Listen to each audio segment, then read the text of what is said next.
spooky shenanigans in sunshiny Barovia. I'm Alex. I'll be your dungeon master once again, and I want to thank everybody for tuning in. It's going to be a very interesting night, I think. I want to thank our sponsors, Roll20 and Metallic Dice Games.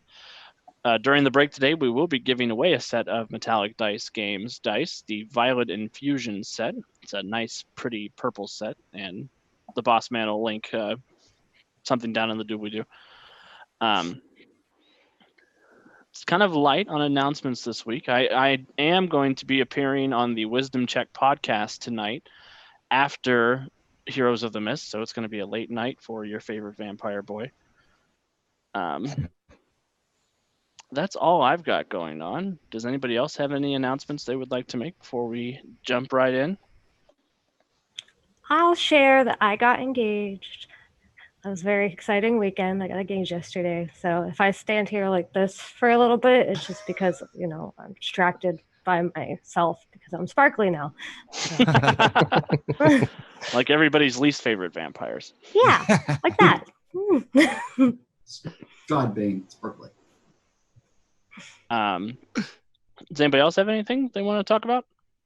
I did want to mention to the followers out there that with next week being Halloween, I did suggest the cast that we come prepared for it by dressing in costume, not specifically of our characters because it's only been a week and I don't think any of us have any of our costume stuff together for that. But I thought it would be interesting to see us all dressed up for the occasion next week. It'll be a super spooky time. Well, yeah, I think that's all I've got. So without further ado, let's go ahead and run the cinematic and we'll come back.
All right.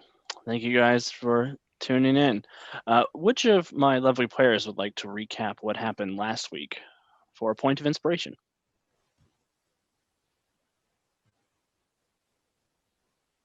Well, if no one else is going for it, we had 5 strangers from different corners of the multiverse encountering strange gypsies and winding up in unlikely crossroads where we sort of stumbled off away from one terror into another. We wind up seeing some children, or what appear to be children, outside a house, and of course that's enough to lure us into the house, and now much shenanigans are ensuing as we try to figure out a way to survive these various encounters as we keep going further up the house. And I got punched in the face by a suit of armor as a cliffhanger ending. You did. You sure did. So go ahead and take that point of inspiration for me, Matthias. All right. And everybody, please, once the screen loads, roll for initiative. So click on your little token and then open your character sheet and then roll for initiative, and it will add you to the initiative tracker automatically. Okay, click on the...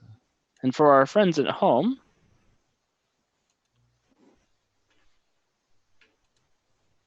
I'm going to follow my own rules and click on the token before I roll initiative. Good job, Alex. Like, click on. I lost my column again. Keeps happening. What? Oh, there. And I just click on initiative? Yep. There's a little like dice that says a knit on it. You just click on that. It should be good to go. Look, the fighter goes first. Are you sure you're not playing your speedster, Kevin? It's only a 21, I'm pretty sure. That'd be a natural 1 for old Overdrive. Yeah, Rowan, if you just click on the where it says initiative on your sheet, like click where it says the word initiative right beside your armor class. Yeah, it should turn red when you put your cursor over it. There it is. I found it. Sorry.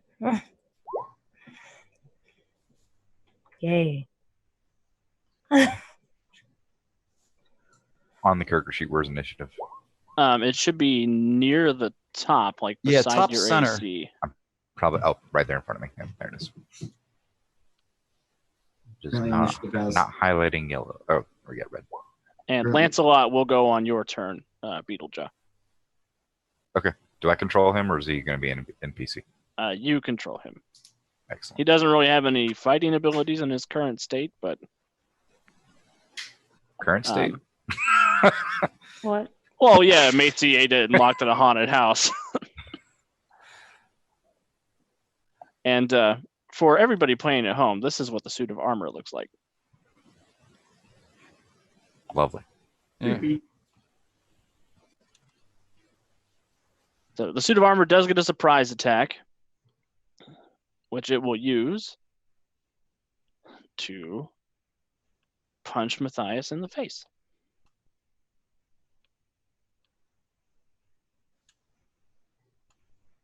First punch. Boop. Does a 20 hit you, Matthias? Yes. All right. Now, I would like for you to make an opposed athletics check. Opposed athletics. Down, Goblin. Normal. Down the stairs. Ugh!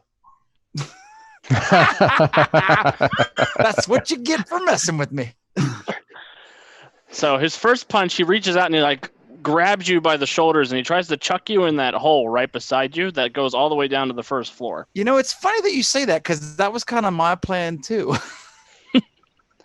And he'll use his other attack to just straight up punch you. And get a big old 7 to hit. Good job, random number generator. All right, first round of normal combat. Matthias, you're up. Okay, well, I guess since we're kind of tussling there, do I need to roll to hit it first? Again, that was my thought all week long. Like, we're at the top of the stairs and like nobody's down below. So yeah, so a shove attack, you just make a regular attack action. If you hit, you guys will go ahead and make a opposed athletics check, and you can move him 5 feet okay, if you succeed, or you can make him prone. okay. So looking on this here fancy sheet, where would I find just a regular like an unarmed attack? Yeah, it's the same modifier as your sword, so you can roll a sword Okay, attack. all right, It's just your strength plus your proficiency modifier. gotcha. You can cast sword if you would like. Haha.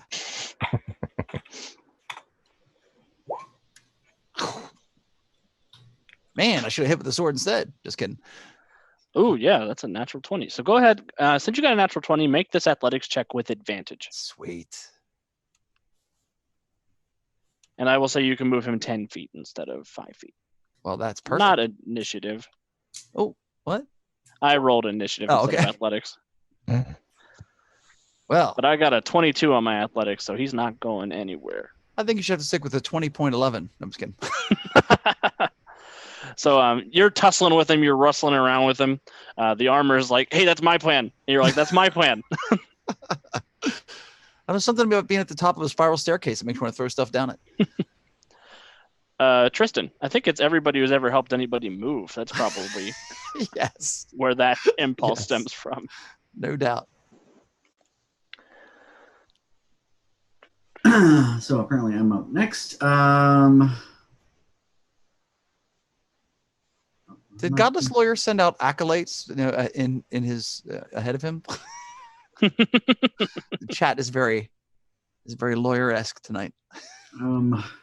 I'm at the back of the group though, so yeah, I'm gonna have to wait for people to get off the stairs so I can get there and cause trouble.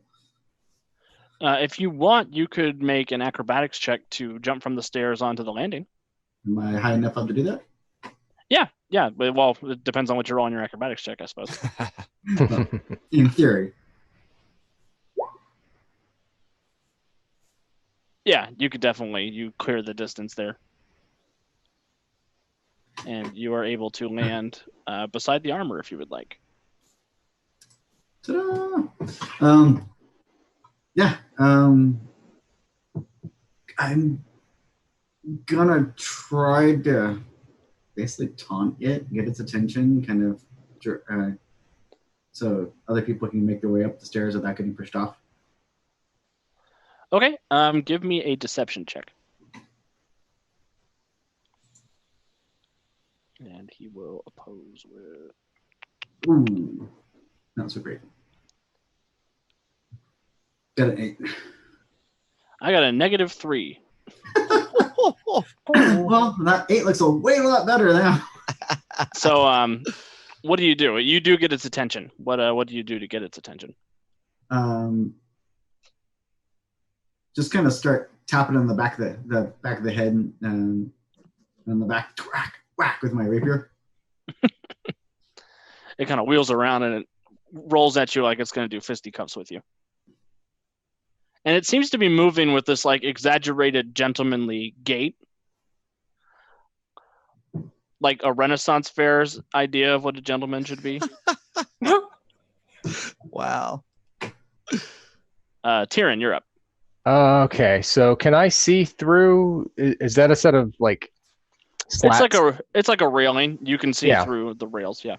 Okay, so if I can see through that, I am going to begin some hand motions, and I will cast Sacred Flame against the suit of armor. And Sacred Flame, I believe, is a dexterity saving throw. Yep. All right. What's your spell save DC?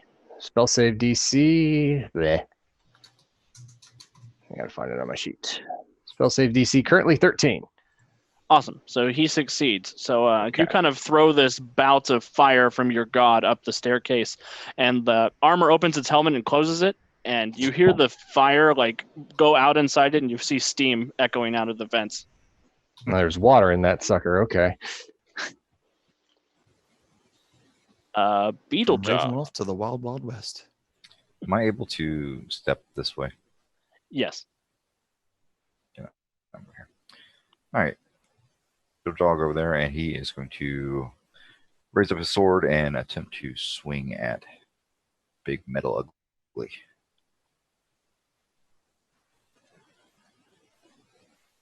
All right, roll to hit.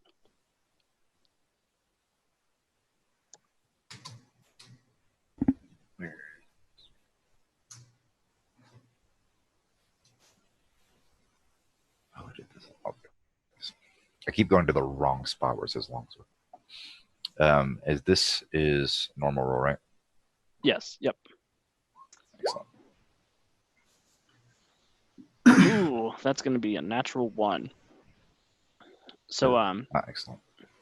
you go in to attack it, and it seems to be mostly paying attention to Tristan, but just kind of bats your sword out of the way as it keeps trying to fisticuffs with the bard. Is Lancelot going to do anything? He will just. He's going to go back and the other way. No, thank you. No, thank you. Lily. Lily. So, do I have to jump around someone to use a spell? Like, do I have to have a clear You path? can jump on it. You do have line of sight over the stair railing. Okay. So, what kind of spell are you looking at casting? Well, actually, my question was, is my armor still active from last time we Yes, played? it is. Okay. Yep. So you have 5 temporary hit points. And Okay. if somebody attacks you and deals damage to those hit points, they take 5 points of damage. And my Yeah. blade's still shiny too, isn't it? Sorry to interrupt. It is. your turn, but- Yes, it is. So I can't cast 2 spells now, right? Like I can't do like a protection one and an attack, or Because your armor is not a concentration spell, you are allowed to cast a spell this turn. Yes. You Okay. have 1 more spell slot for first level spells, but you can cast as many cantrips as you want. so I was gonna use the Eldritch Blast. Okay, yeah, that's a cantrip. So go ahead and click on Eldritch Blast and we'll fire off for you. I got to click on that on the roll 21, right? Not my Yes, on the Beyond. roll 21. Yep. Okay. I'm just happy I have all of it up today. So, you know. Is it under abilities or the If you go where your like sickle and stuff is, I think I put an Eldritch Blast on that sheet for you. Like on the front page. the bio and info stuff? On core. And then about halfway down the page. It's like crossbow, dagger, sickle, Eldritch Blast. On the Oh, no, maybe I don't see it. I don't know. What's the core? Is it like the Yeah, First core tab. is first tab. first tab? Yeah, it says core bio spells. You click on core. Oh. So it's still under my name. Like if I click on the Yeah. Yep. You just have to go bio and info character sheet. Sorry. Yeah, that's where I was. Okay, and then Core is underneath where like Warlock, Hexblade, Tiefling is.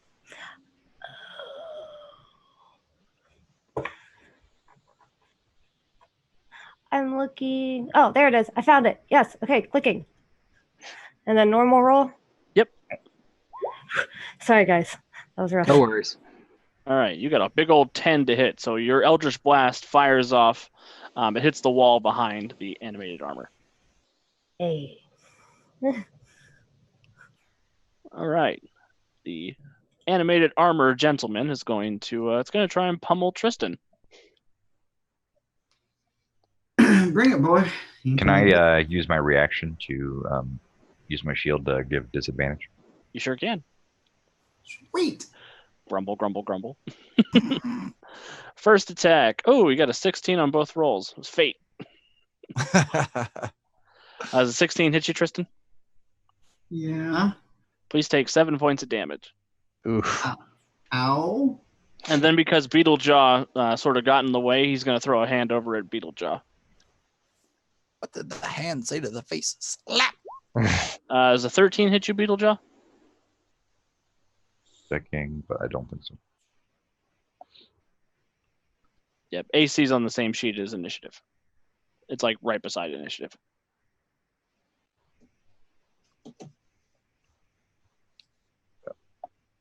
Why is it? There it is. It was like weird loading. 15.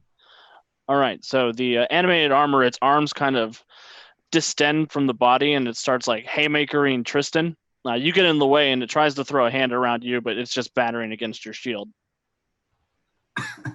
Matthias. Thanks anyway, buddy. Try it. All right. I'm gonna try and step up here. No, Then I give you control of your token. you did. It's just I got the dice roller thing was in the way and wouldn't let me pass. All right, step up here. I'm a little out of touch with the action economy of this system. Can I draw my sword while stepping? Yeah, it's fine. So I can draw it, step, and still attack? Yep.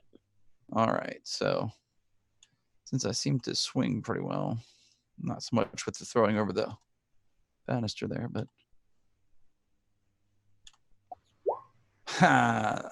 there it is. 22 will definitely hit. Okay. So not a lot of damage, but clang. What happens, Matthias, as you drive your sword into nicking this armor? Okay.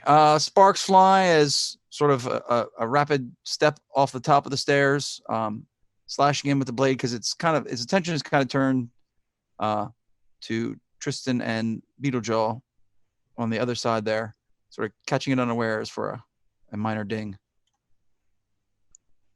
And its helmet sort of spins around to look at you, and it looks like it has this angry face on the visor. You pissed it off.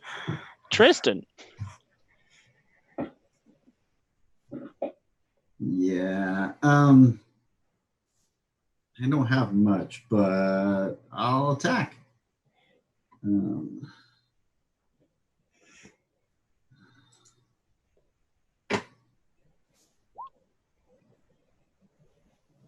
No, I get a 6 to attack. So no. So you're sort of reeling from the blow it struck you, and you come in with your rapier, but it's just a little. You're just a little discombobulated. Tyrion. All right, we're gonna shake our head from that last one, recoalesce the flame in my hand, and toss it at the suit of armor once more. With feeling. Wait, is Tyrion using a phoenix power? No. Oh, jeez. Same friggin' roll. So you throw another bolt of sacred flame at it, and it just gets out of the way this time. Are you going to move, or are you happy staying there? I will work my way to the top of the staircase, standing in front of Lily, kind of shield ready. Nice. Beetlejaw.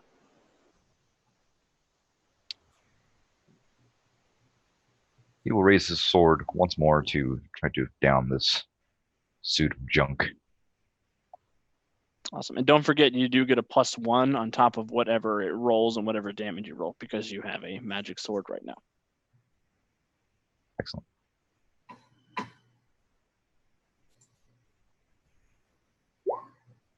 Nice. So with an 18, that does hit, and you deal 10 points of damage. What happens, Beetlejaw? It doesn't go down, but it does look like you have harmed it severely.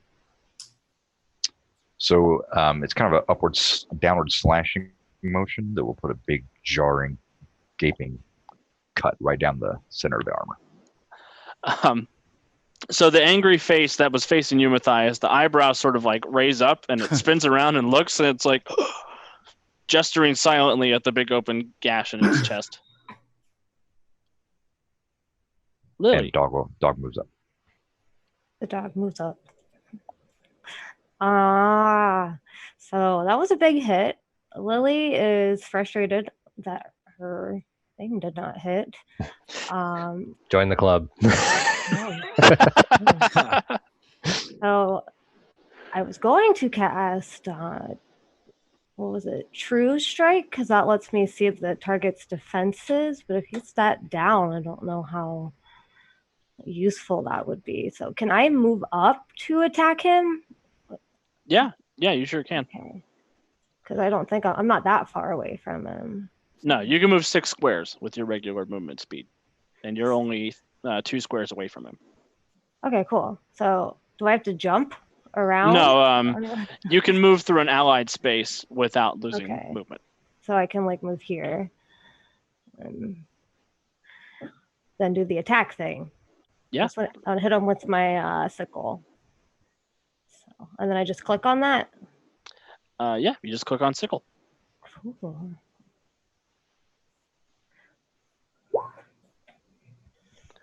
Fortunately, a 9 is not going to hit with your sickle. Can I cry? That's a free action. That's a free action. There's no crying in D&D. Tristan is quite aware. Oh, Alex, you haven't been playing this game long enough. Lots of crying in D&D. So you go to slash him, but you slash right in the space where Beetlejaw opened up, and it's just not able to gain purchase on him. He does look at Lily and Beetlejaw, though, and he's going to try to chuck one after the other down the hole. Yay. So he'll throw at Beetlejaw first.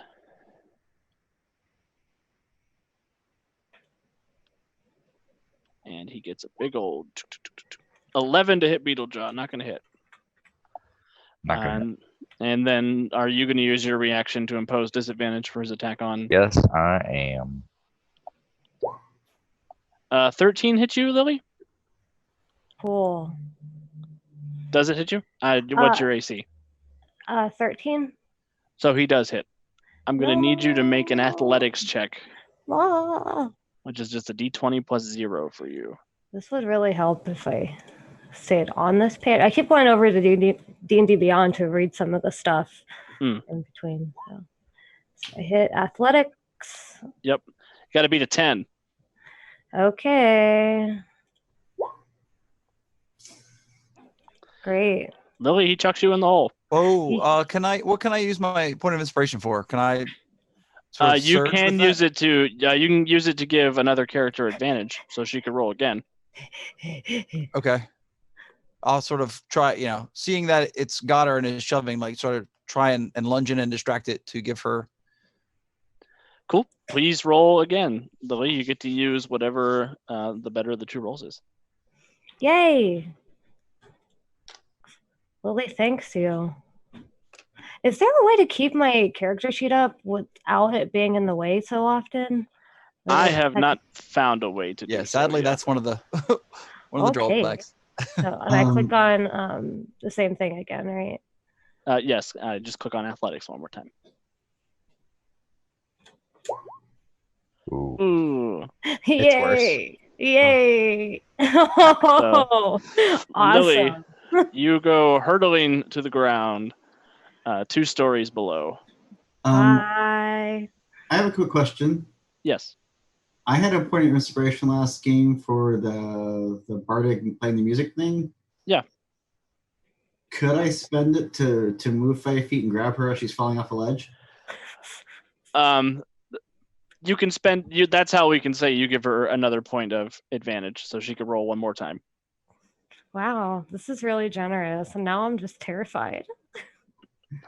Well, on the bright side, it can't get worse than the last roll. So I don't want to go back. that answers a question I had about if the inspiration rolls over, or it's like hero points that reset every session. Inspiration does roll over. Yep. Okay. So I It still have comes my less armor. frequently, but it does Yes. roll over. Cool.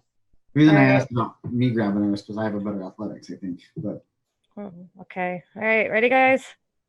Here it goes. Do it. woohoo! There you go. Third Lily time's does the not charm. fall in the hole.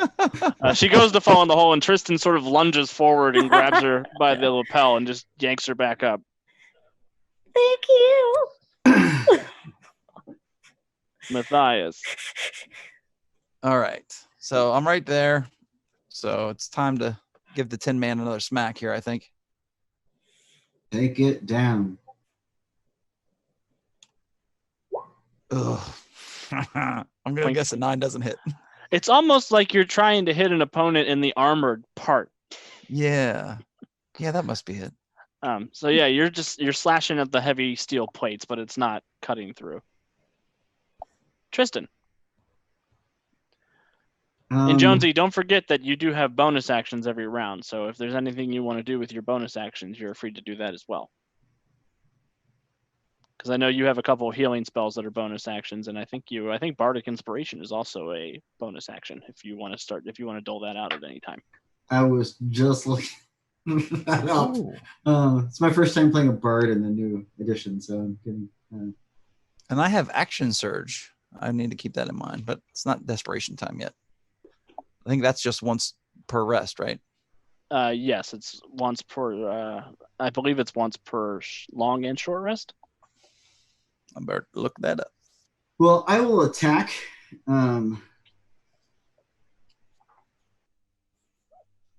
He says, and 13. Yeah, 13 is just not quite enough to get through that thick hide that he's made out of. And play it off that I'm just trying to make it, distract it so that the other guys can hit it. I will draw its attention. I will use my bardic inspiration, I guess. Cool. Who would you like to give it to? Our paladin seems to have done the most damage so far, so I like to give it to him. All right, Beetlejaw. So you have a D6 now that you can add to any ability or attack check, Excellent. courtesy of Tristan. Tristan, what does it look like when you give out bardic inspiration? In this case, I'm quietly chanting, "Take him down,"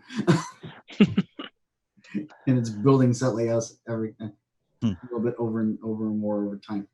Take him down. Take him down. Take it down. Tyrion. Beetlejaw looks at is that Tristan that did that? Yes. Yes. No. Yeah. Yes. Looks at Tristan with a subtle nod as a way of saying things. Oh, I am so tired of this suit of armor. I'm going to take a step forward, raise my shield, and just backhand it with him. Backhand it. Backhand him with it. Bleh. I can talk. I really can. English is hard. It's my native language, and I don't get it right most of the time. There we go. Nice. That's a good solid thunk. Now, what does it look like, Tyrion? So Tyrion basically just raises his shield and just, again, backhands it across the visor of the suit of armor. And the whole helmet spins around on the torso.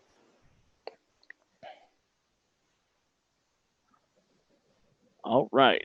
After Tyrion is Beetlejaw the Grey, otherwise known as Edric. Has not introduced himself as Beetlejaw yet. Yes. Excellent.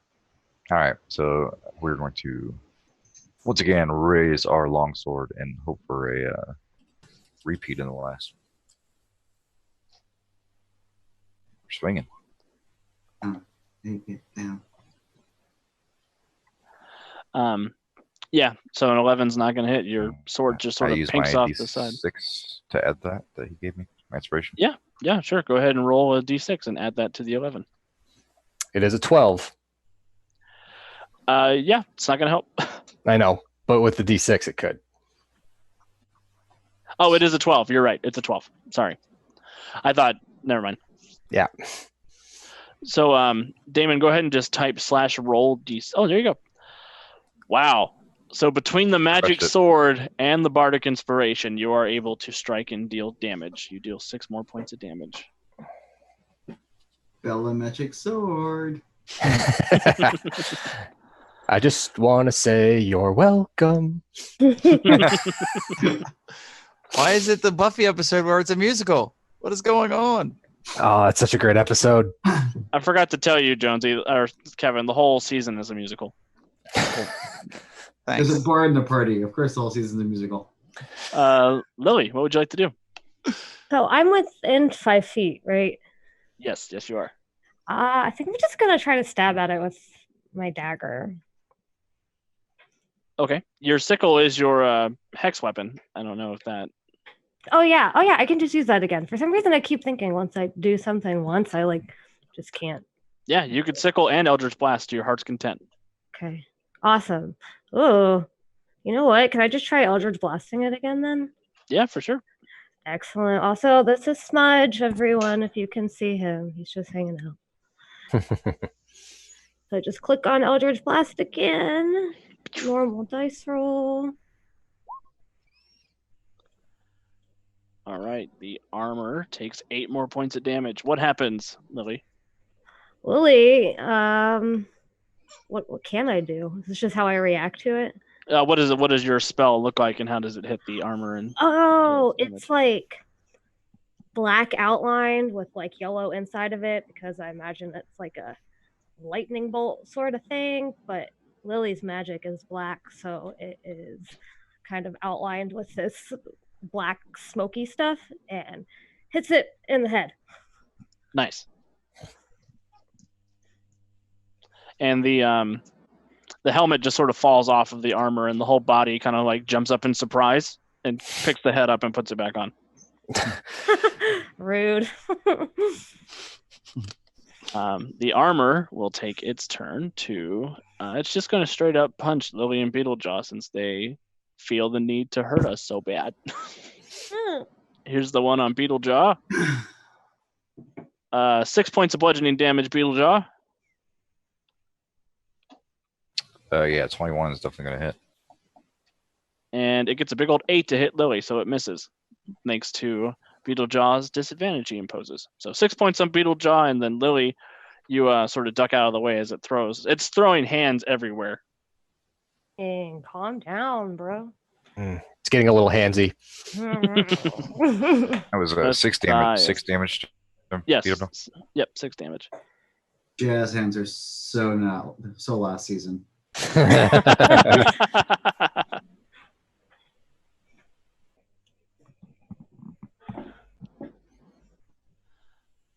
All right, Matthias, you're up. All right. Try again with the longsword.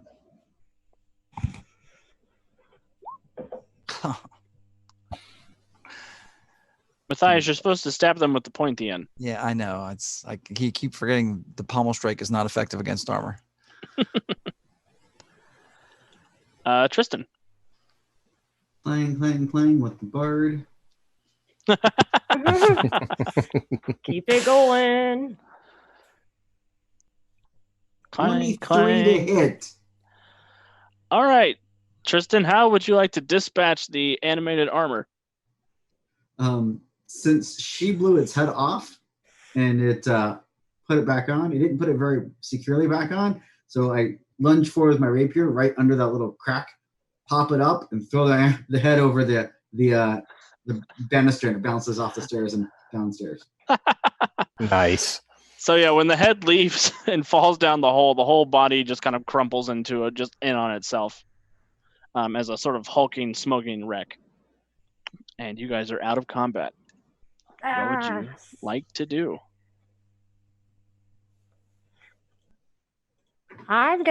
Since I'm close to Beetlejaw, I'm gonna ask him if he's okay since he just took the 6 points of damage.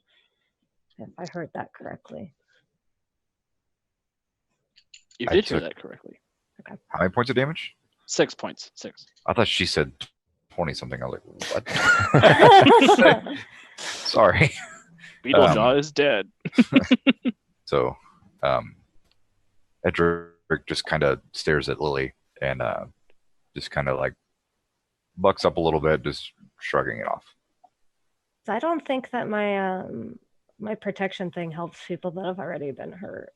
I'm trying to figure that out. No. It adds temporary hit points, so that would add for an hour. You'd have 5 extra hit points, but it's not healing. It's just hit points on top of the regular maximum.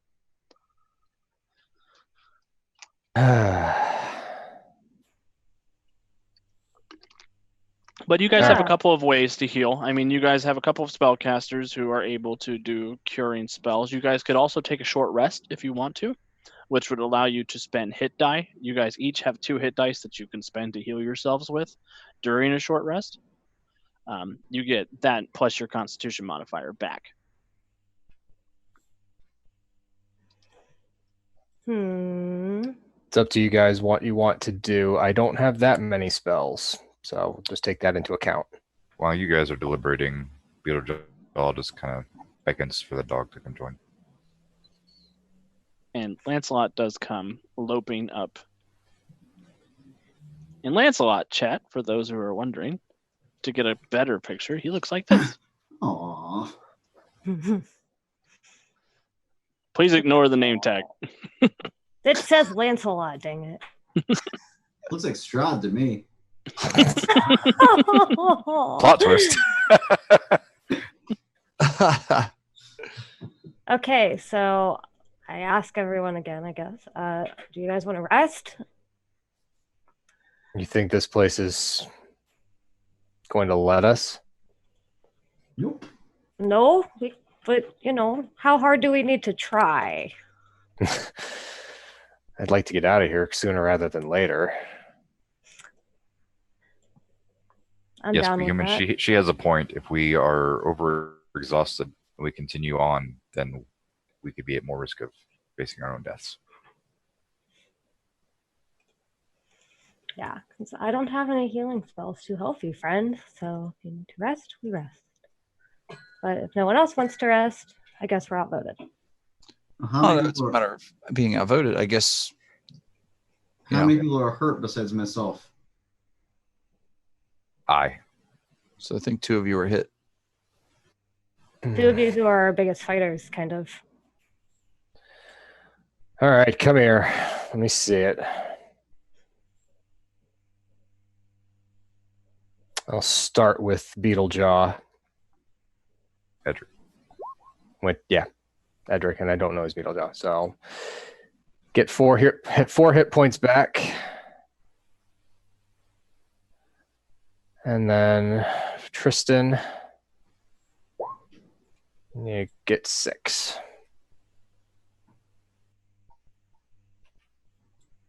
I also want to thank Tristan for saving me when I got thrown. Although I feel apprehensive about thanking because I don't know yet. Like I'm a prideful person, so it's kind of like a tensed up thank you. Of course, my lady. That should keep you guys moving for a time. I don't have much of that magic left. Aye.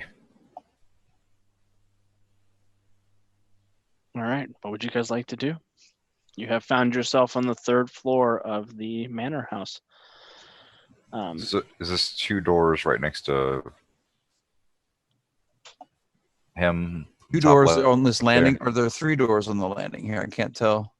Yeah, that's what I'm trying to figure out. To the right of Tyrion there, it looks like, is that part of a door? No. Oh, okay. So Tristan is by the 2 doors that are at the landing, is that correct? That is correct. Or Tristan was. And can we see down this little hall piece here or no? Which little hall piece? To the right of Matthias. Yeah, Matthias can see that. It ends at the wall right there. So is that a double door or is that 2 separate rooms? That is a double door right there. So that one is a double door. With my enhanced hearing, do I hear anything? Give me a perception check with advantage.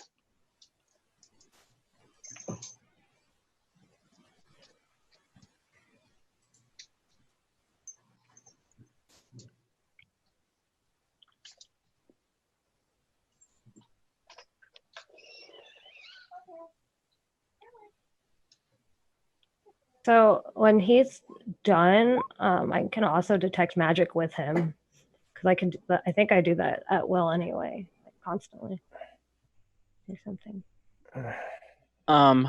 So yeah, and you're allowed to detect magic at will because of your evocation. So the 2 of you, Edric, you're sort of listening, and you think you hear like a faint sobbing coming from behind the door right to the left of Tristan. Like a baby's crying, like a very quiet, steady crying from a baby. Lily, you're sort of detecting magic, and there is definitely some kind of necromantic energy coming from that room beside Tristan. You also detect some necromantic energy coming from the room behind the double doors. Okay, so I am going to share that, So guys, I don't know what that was, but I'm detecting some pretty dark magic coming from all around us at this point. Great. Can't say I'm surprised. The evil haunted house is magic, you say? In addition to her magic, it does appear that there's some noise coming from beyond the doors. Well, we're right here. May as well open the doors. Wait, what kind of noise? Alex, do I describe the noise? Yeah, you are certainly allowed to describe the noise. What does it sound like? It sounds like a quiet sobbing from a baby. A baby. That It same seems baby. to be some kind of muffled crying or sadness coming from an infant human. Do you guys open that door? Do we open the door? Which of the 2 do we want to open up here? There's 2 doors right. Well, I've got dark magic coming from both sides. Necromancy. Lancelot gives out a small bark and runs and opens the latch to this door. The dog can open doors? He's a smart dog. What you get for having German door handles. So when Beetlejaw opens that door, or when Lancelot opens that door, it opens to a small storage room. The door creaks open onto a cramped storage closet. There's rotted sheets and moldy bars of soap sitting on the shelves, and a cobwebbed broom leans against the far wall. There's a big difference you guys notice as you came up to the third floor. As you're taking this in, you just now sort of noticed because the DM remembered to mention it. The first 2 floors are immaculately well preserved. This floor is in complete and utter disrepair. It's covered in dust and cobwebs, and the wall fixtures are molding, and the wallpaper is peeling off, and it does not look like this area looks like it hasn't been walked in for decades, maybe centuries. Does the dog have hit points? He does. I'm just wondering if I should use my protect. Can I? No, he's not humanoid. Never mind. I stand corrected. So is there stuff to look through? Yeah, you guys can take a peek through there if you want. I'm going to try and move a little closer to this door here to listen for myself what's happening. Give me another perception check, please.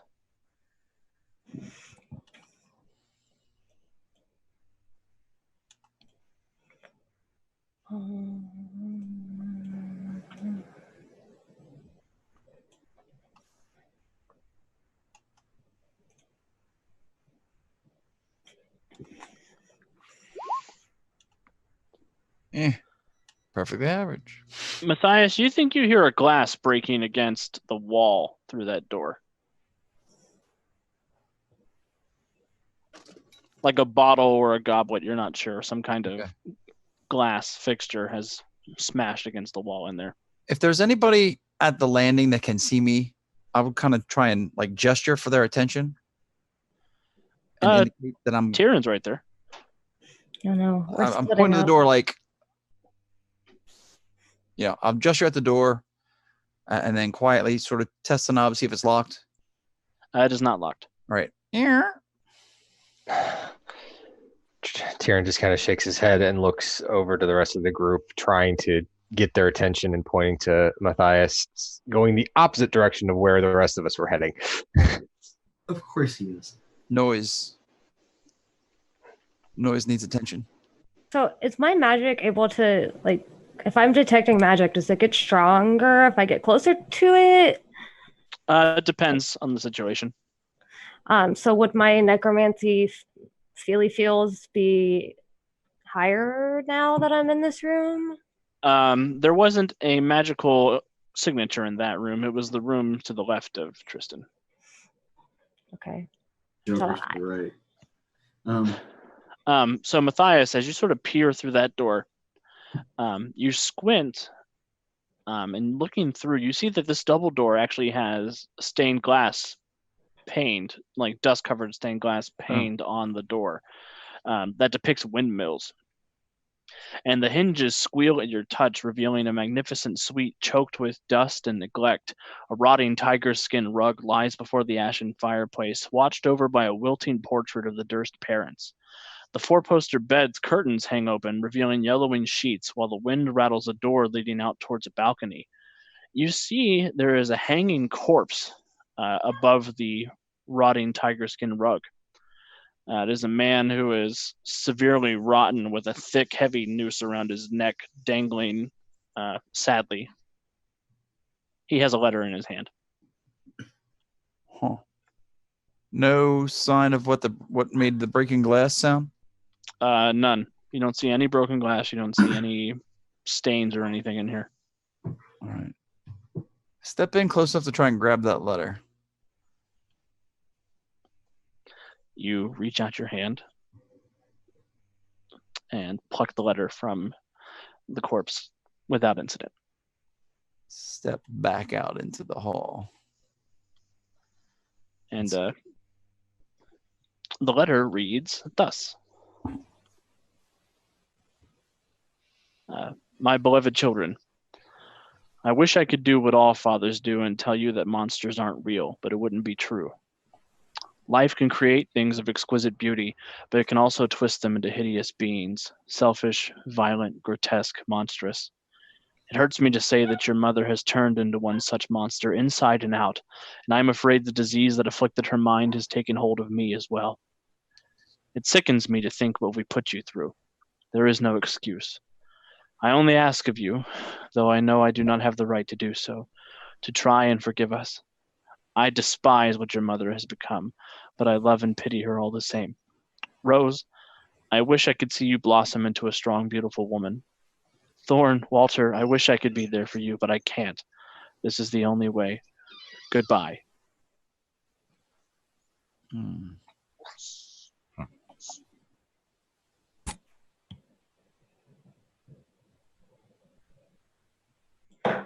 So I don't know any of this is happening, right? Is it, No, you were rooting around in that storage closet.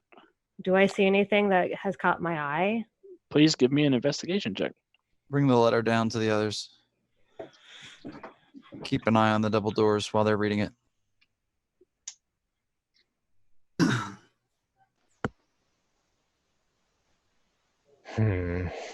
Just kind of quietly, there's a corpse hanging in that room above a tiger skin rug. That's where the note was. Ooh, tiger skin. Apparently father took his own life. So, Lily, you're going through the crates and stuff in here. You don't see anything. It looks like it's just a bunch of moldy soap, really old, moth-eaten linens. Nothing of real interest or anything in here. Okay, so do I hear them now at this point then, at least out here, to move out here? Yeah, they're chatting out there. Okay.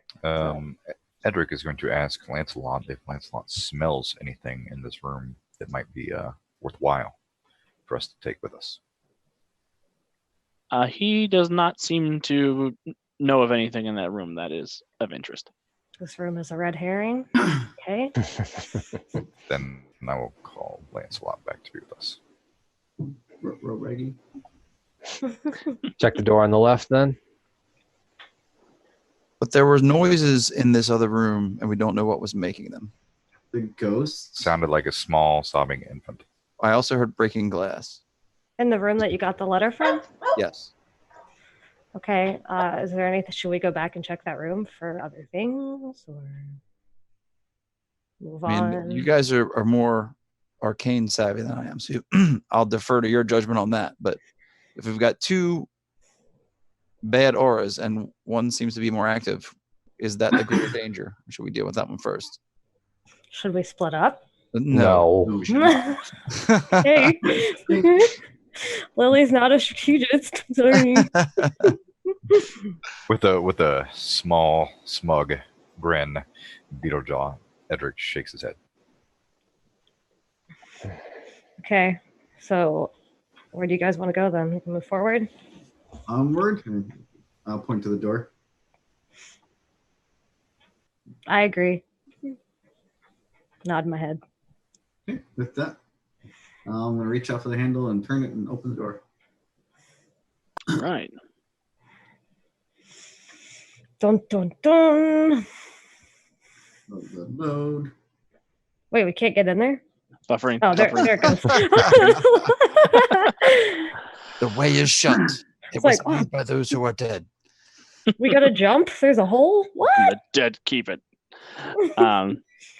So this door opens into it opens into a small bedroom. There's cobwebs everywhere in the room, along the windows, between the posts of the bed, stretched across the wardrobe. Even the mirror set into the wall is draped in the eerie silk.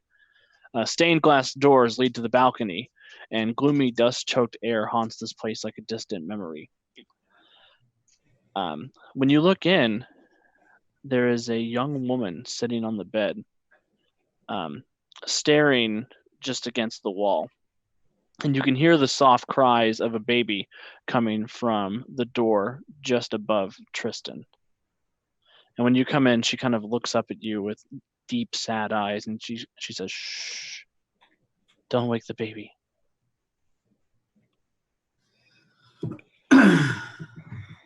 She looks like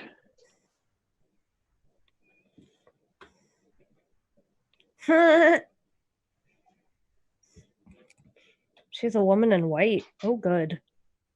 Mother. Sorry. Danzig music. This can't be good. So the tone of her skin, would that be something that Edric would associate with one of his kind? No, she's a little too translucent.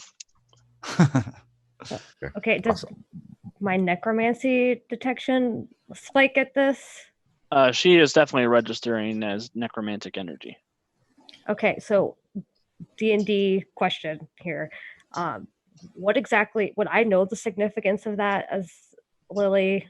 I don't really know how necromancy works with this. Well, necromancy is a school of magic that is capable of doing a lot of things. Sometimes the undead do register with that particular kind of signature. Okay. Looking at her, give me an Arcana check. Okay. Can I see her even though my character is like out here though, actually, I guess? Or do I think I would just move up because I would be able to sense it stronger, I would assume. Yeah. Where's she at in the room? She is On the sitting bed. on the bed. On the bed. Okay. And wouldn't you know it, I didn't make a token for her because I'm silly. Silly. He doesn't need one. That's the baby. With a 19, you're reasonably sure she is some kind of ghost or specter or wraith or something like that. She does not seem to be like an echo or an apparition. She seems to have some of her own autonomy that is allowing her to move about the room. Would I know if it's malevolent or not? She has not attacked you yet. Okay. So I share my knowledge with the group that what class this is part of, like that I can sense that she is undead. Which seems obvious at this point, I guess. So sorry to state the obvious, guys, but she's kind of the source of where the necromancy is coming from.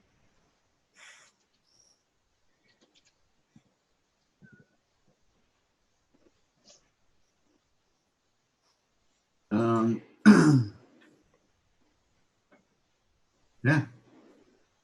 What do we do? She goes, shh, the baby is sleeping. What And she looks up baby? at you with just these sad, wet eyes.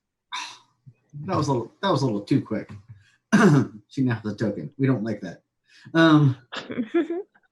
Duke put that token on there. It wasn't me. Uh-huh. Uh-huh. Would the sight of this wraith or what specter, whatever she is, would that cause Lancelot to react in any way? Lancelot does actually go up to the edge of the bed and he sort of lays down in front of it. And she kind of coos sadly and reaches down and tries to like stroke his ears, but her hand just kind of passes through his head. Does someone want to check on the baby, maybe? I will. The baby, where's the baby at? The room to the north. Yeah, the crying is coming from up there. Oh, I thought she had the baby. Okay, Lily checks.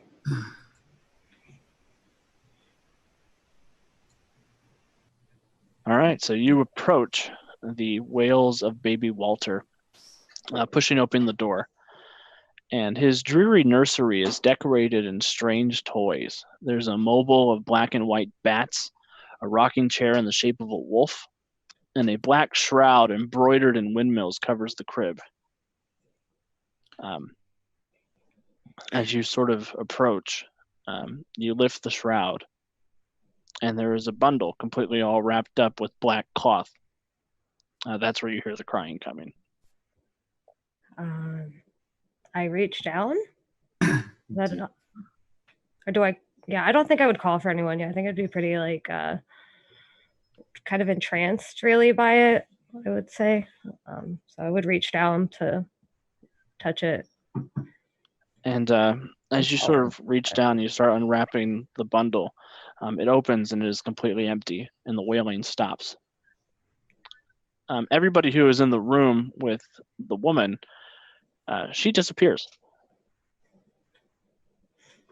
Please make perception checks, Edric and Tristan.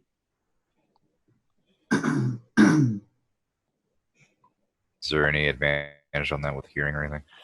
No, this is sight related. Got it. 18. All right, Tristan, you noticed this. She appears in this mirror beside you, and she is looking at you, and she is matching your movements.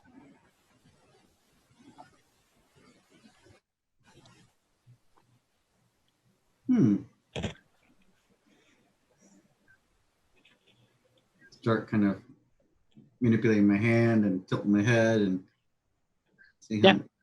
She is matching you movement for movement. Can I let out like an oh crap? And since I'm closest to Tristan, can I give him the protection against good and evil?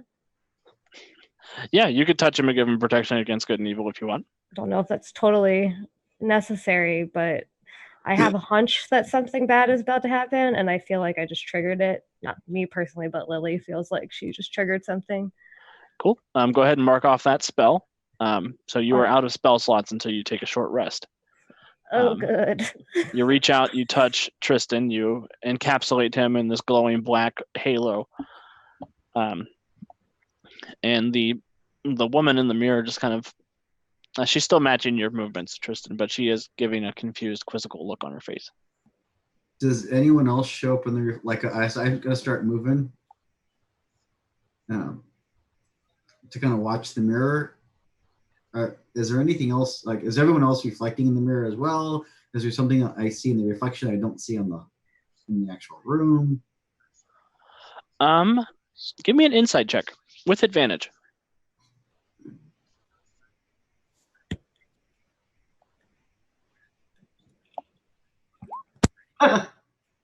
No.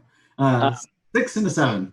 So looking at the mirror and looking around the room, it takes you a second, but you notice that mounted above the bedroom, but above the bed, you can see a mirror. And in the reflection of that mirror, there's not a mirror in front of you, but a doorway. Huh.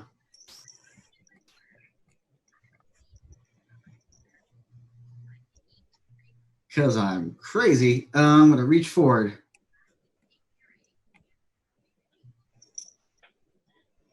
You're going to reach forward?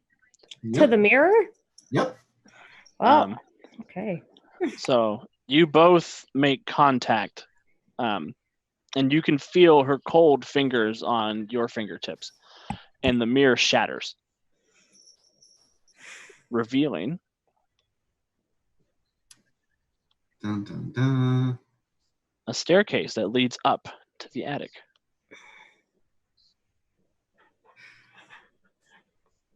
Well, apparently,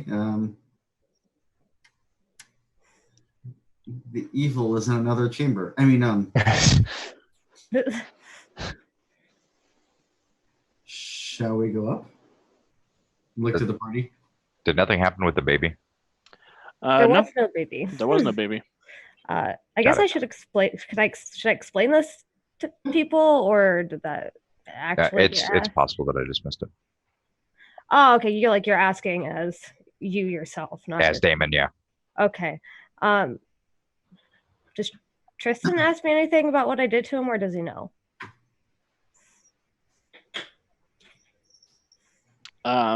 That's Tristan. You can make an Arcana check if you want. You know that Lily cast some kind of spell on you. I will do that.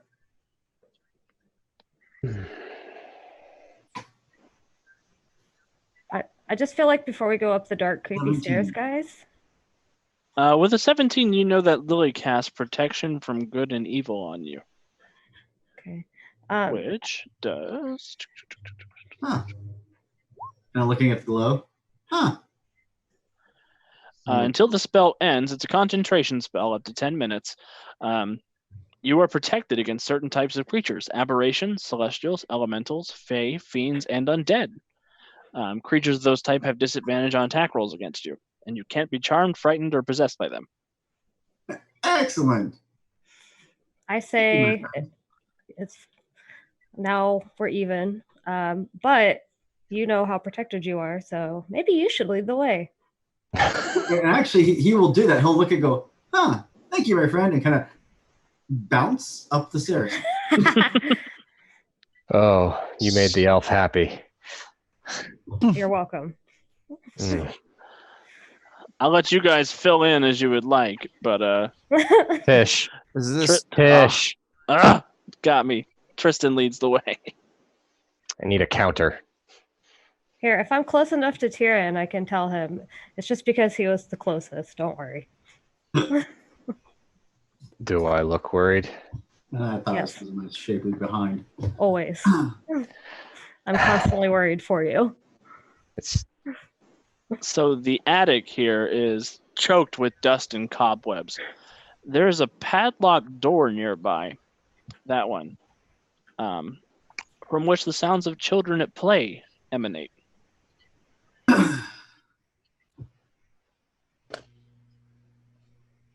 How's my detect magic doing with this? Is it There all is still about the same? there is definitely necromantic magic behind this door. Can I roll perception for hearing? Yeah. Is that advantage? Yes.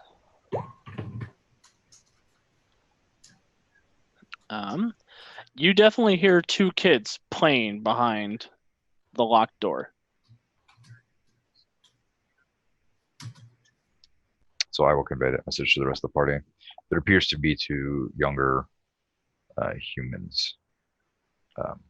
Some form of entertainment exercise happening beyond the store. If this has been like anything else in this house, it's just going to be an illusion. I'm pretty sure it's the demon children. I think you should go on in, Tristan. I'm really bad at lock picking. Oh, is it locked? Is it There, padlock? there is a padlock on the door. I missed And it. you do think it's odd that the padlock is on the outside of the door. No, it's Unless not you're trying to odd. keep something in there, that's not odd at all. Where else would you put the lock for the demon children? But on the outside of the room. Did I hear anything coming from any of these other doors? No, those other doors appear to be ghostly silent. So should we pick the lock? Colleagues, it appears that we need to find some form of key or combination. Can we inspect the padlock to see what kind of locking mechanism it is? Yeah, it looks like it takes a key. Okay. You could try to pick it. You could try to break it down. You could try to find a key. However you guys would like to proceed. I think it would be most beneficial for us if we looked for a key to this padlock. Or can I Eldritch Blast it? You sure can. Is that a thing? Yeah. Go ahead and roll a d10. It's such a thing. Cool. Stepping out of the way. Do I just click? Where do I click for that? Just click Eldritch Blast and Oh, okay. Sorry. It was not a phrase that I was used to hearing. So. Is Eldritch Blast a cantrip? it is. Yeah. Oh, on your main page, click Eldritch Blast. Oh. Where it's at, where your core page, not your spell page, but your core page. I thought I did. Oh, it's like loading. I don't. What's it? It looks weird. Hold on. Please hold. I think. Cool. Okay, there we go. Blam. I was hoping that it was like just I don't know. Yeah, so you completely blast that lock off the door, and the door is unlocked now. Sweet. Well, see, we've had the key the entire time, and I push open the door. The key was the friends we made along the way. Sorry. No, he's not Okay. Beetlejuice to us. Are you? Edric. So the door swings open as Tristan sort of pushes it in. The children hush as you open the door, and the gloom strangles this place. You spot 2 child-sized beds, a toy chest, and a dollhouse that is a perfect replica of this mansion. What's most unsettling is that the room's sole window is bricked up. That is until you spot the small skeletons dressed in tattered but familiar clothing. The smaller of the 2 cradles a doll as if it alone could have changed the future. Uh-huh.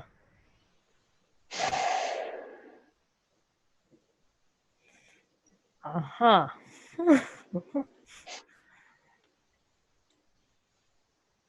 Any So we suggestions? recognize this familiar clothing as the two children that led us into the mansion to begin with. Yes. I apologize to the group that I let us in here. It's fine. Now we just have to make our way out and maybe put those two to some peace. Can we? Can we we check see- the toy box? Yeah. Yeah. Do you need a check for it, or is it just gonna? It's unlocked, so you can just look inside. Hold, Cool. please. That's not good. Loading. When the DM says hold. Loading. Um, Please insert disc 2. Oh gosh. So you kind of open it up, and there are a couple of very interesting toys inside here. It looks like there's a stuffed zombie with removable parts. Oh, There's a looks like it's a small, like almost like a stuffed horse, but it's a black horse with red fire for hair and for its mane and for its tail. And all of the toys in this chest have a tag on them that says Von Weirg's Weird Toys. I'll type that out for chat. Yeah. Are any non-creepy toys near the bottom of the chest? Kevin, do you have that written down? The name of that? Von Weirgs. Yes, I was Von gonna Weirg's Weird Toys. This is written down for the players too, just so everyone knows. There are a few dolls in the bottom of the toy chest. Tristan, you're kind of looking at the dolls, and you recognize one of these dolls. It looks like it's a doll of Morden Kanan.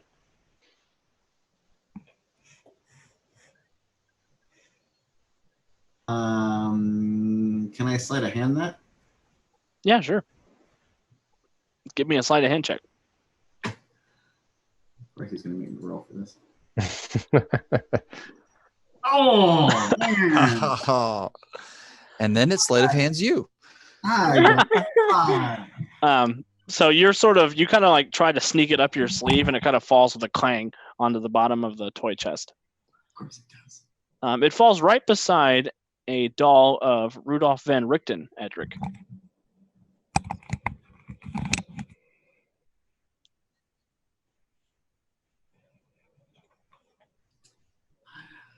I think my chat bleeped out.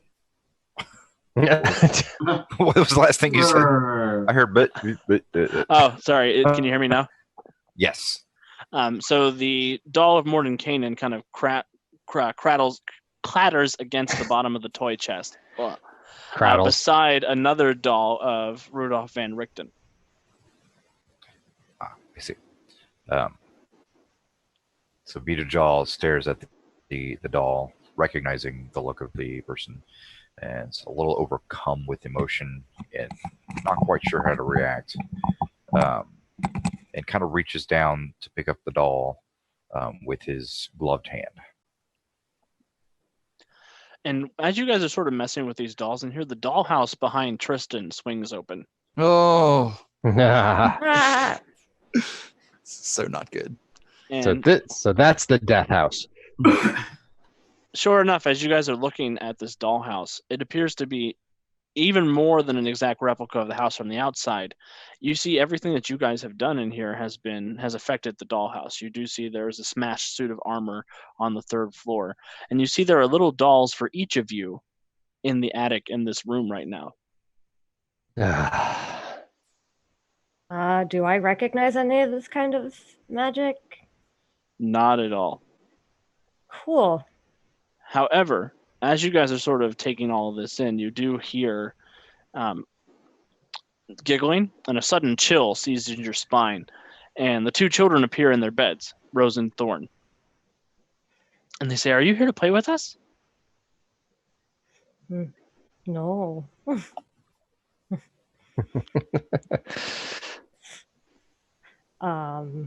Play is not the word I'd be using.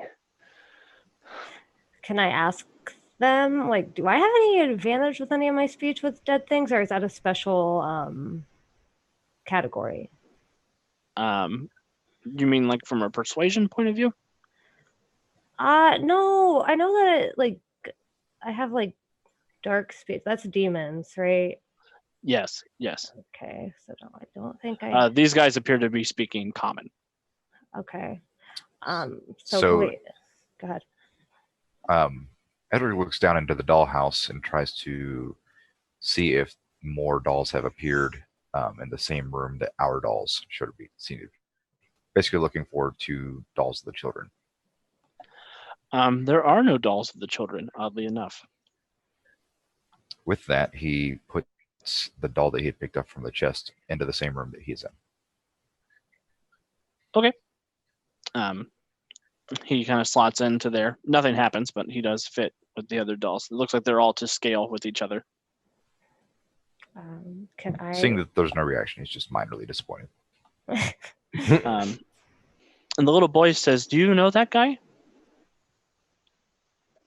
Edric looks back at the little boy and just nods his head and confirms. He came here, but he left. Can you tell me where he went? I don't know. He left the house. When people leave the house, we don't know where they go. Can you tell me how he left the house? He went to the basement.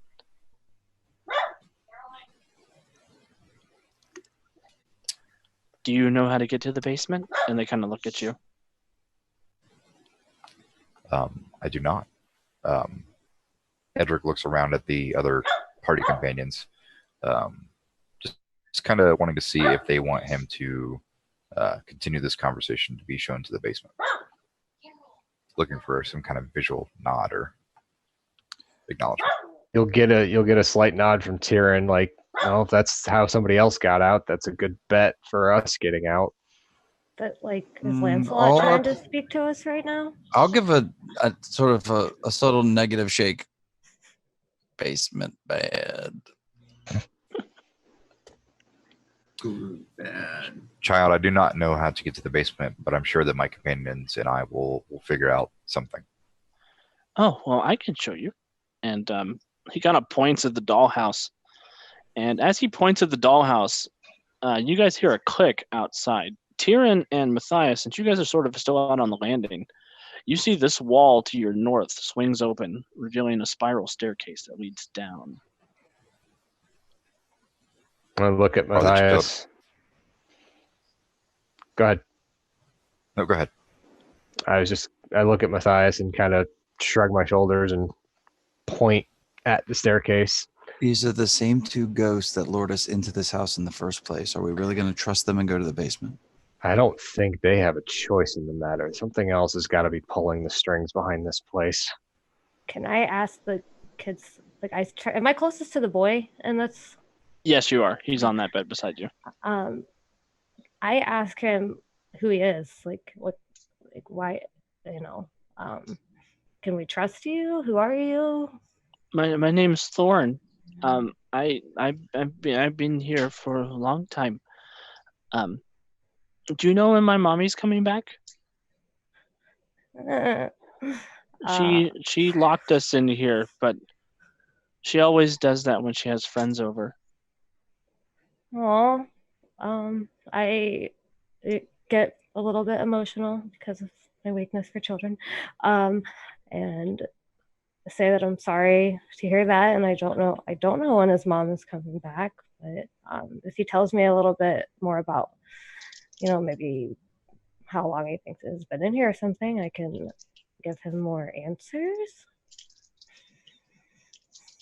He kind of points down at his skeletal body and he says, however long that takes. Oh, so you're a ghost. And Rose kind of hushes him. And she says, he knows sometimes. He doesn't know all the time. He's not used to it like I am. Child, can you tell me about your mom's friends that you spoke of?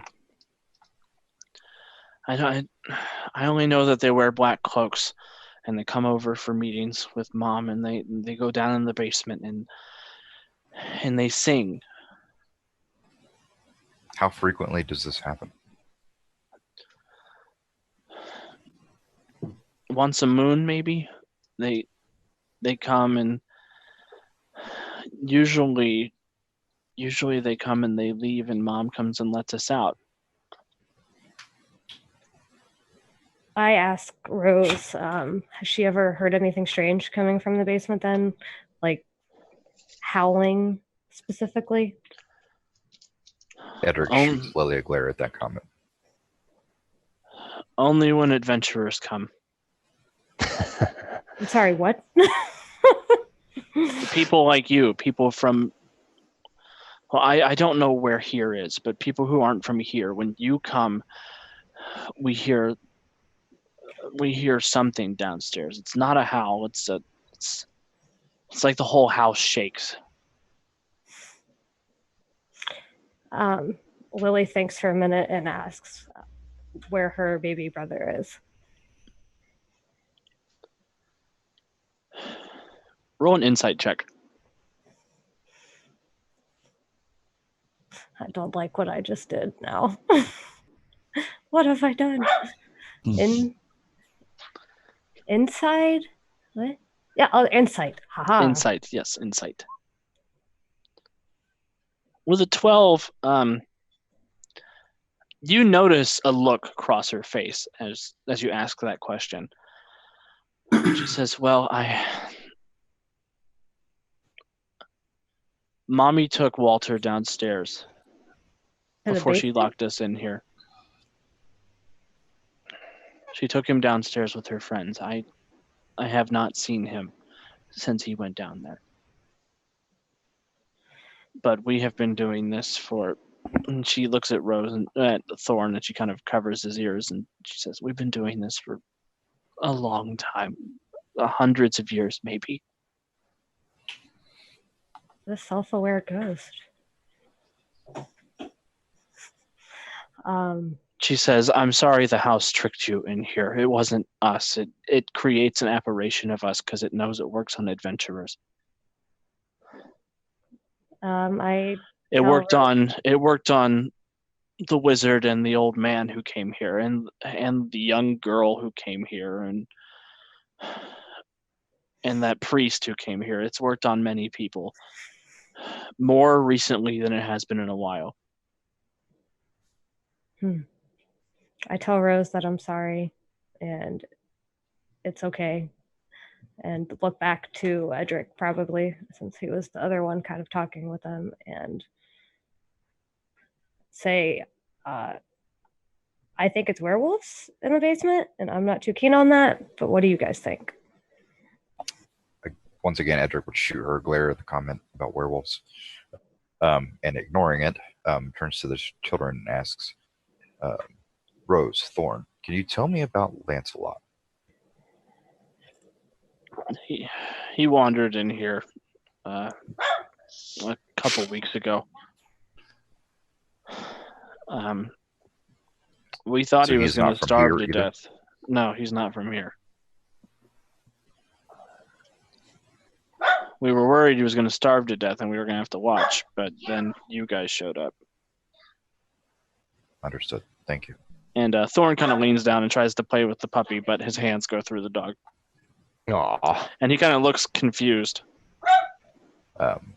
Edric leans over and pets Lancelot and smile and partially grins at the child, as if to say, "Let me help you." And Thorn kind of looks up and smiles at you, and he says, "He must have been too fast for me." And he goes back to happily playing with his little doll on the bed. I hate this story.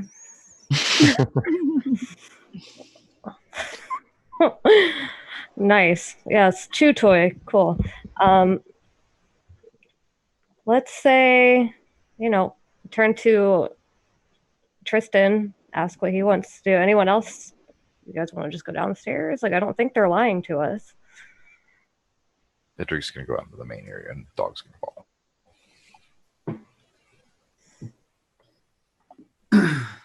I guess we should go back out here. Lily follows, since I guess that's where everyone else is. There's not quite enough room for everyone in the room. No.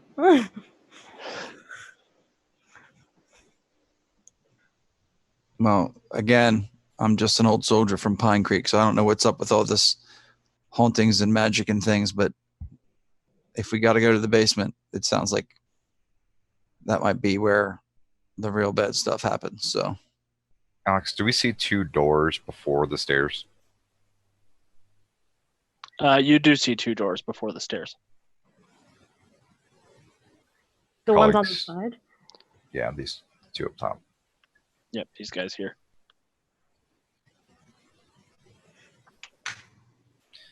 Humans, Lily, do we want to investigate these rooms before heading to the basement? Perhaps we can find more clues or something to help us with whatever lies below. can't hurt. You say that now. Wait, should we take a short rest before we go downstairs, guys? I don't have any spells to help anyone anymore. I don't know how everyone else is feeling. Well, why don't we, as Edric suggests, check out those small rooms and maybe they'll be a little more secure than just out here in the attic for taking a short rest. I agree with that.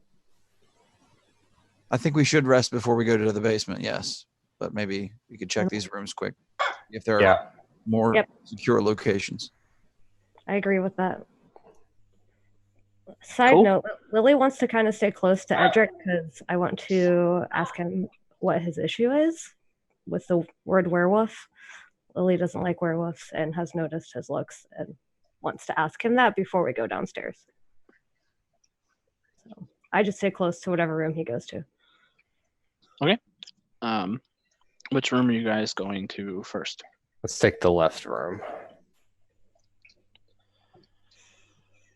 So this door opens, and another one closes. Just kidding. This door opens to a chamber packed with old furniture draped in yellowing sheets. There's chairs, coat racks, coaches dappled with mold, standing mirrors. You see a few mannequins looming out of the shadows, like forgotten widows and witnesses to ruin. A wooden trunk sits nearby, its cover slightly ajar. Looks like a storage room. Is that a window on the far side? It is a window on the far side, yeah. Do we want to check the trunk?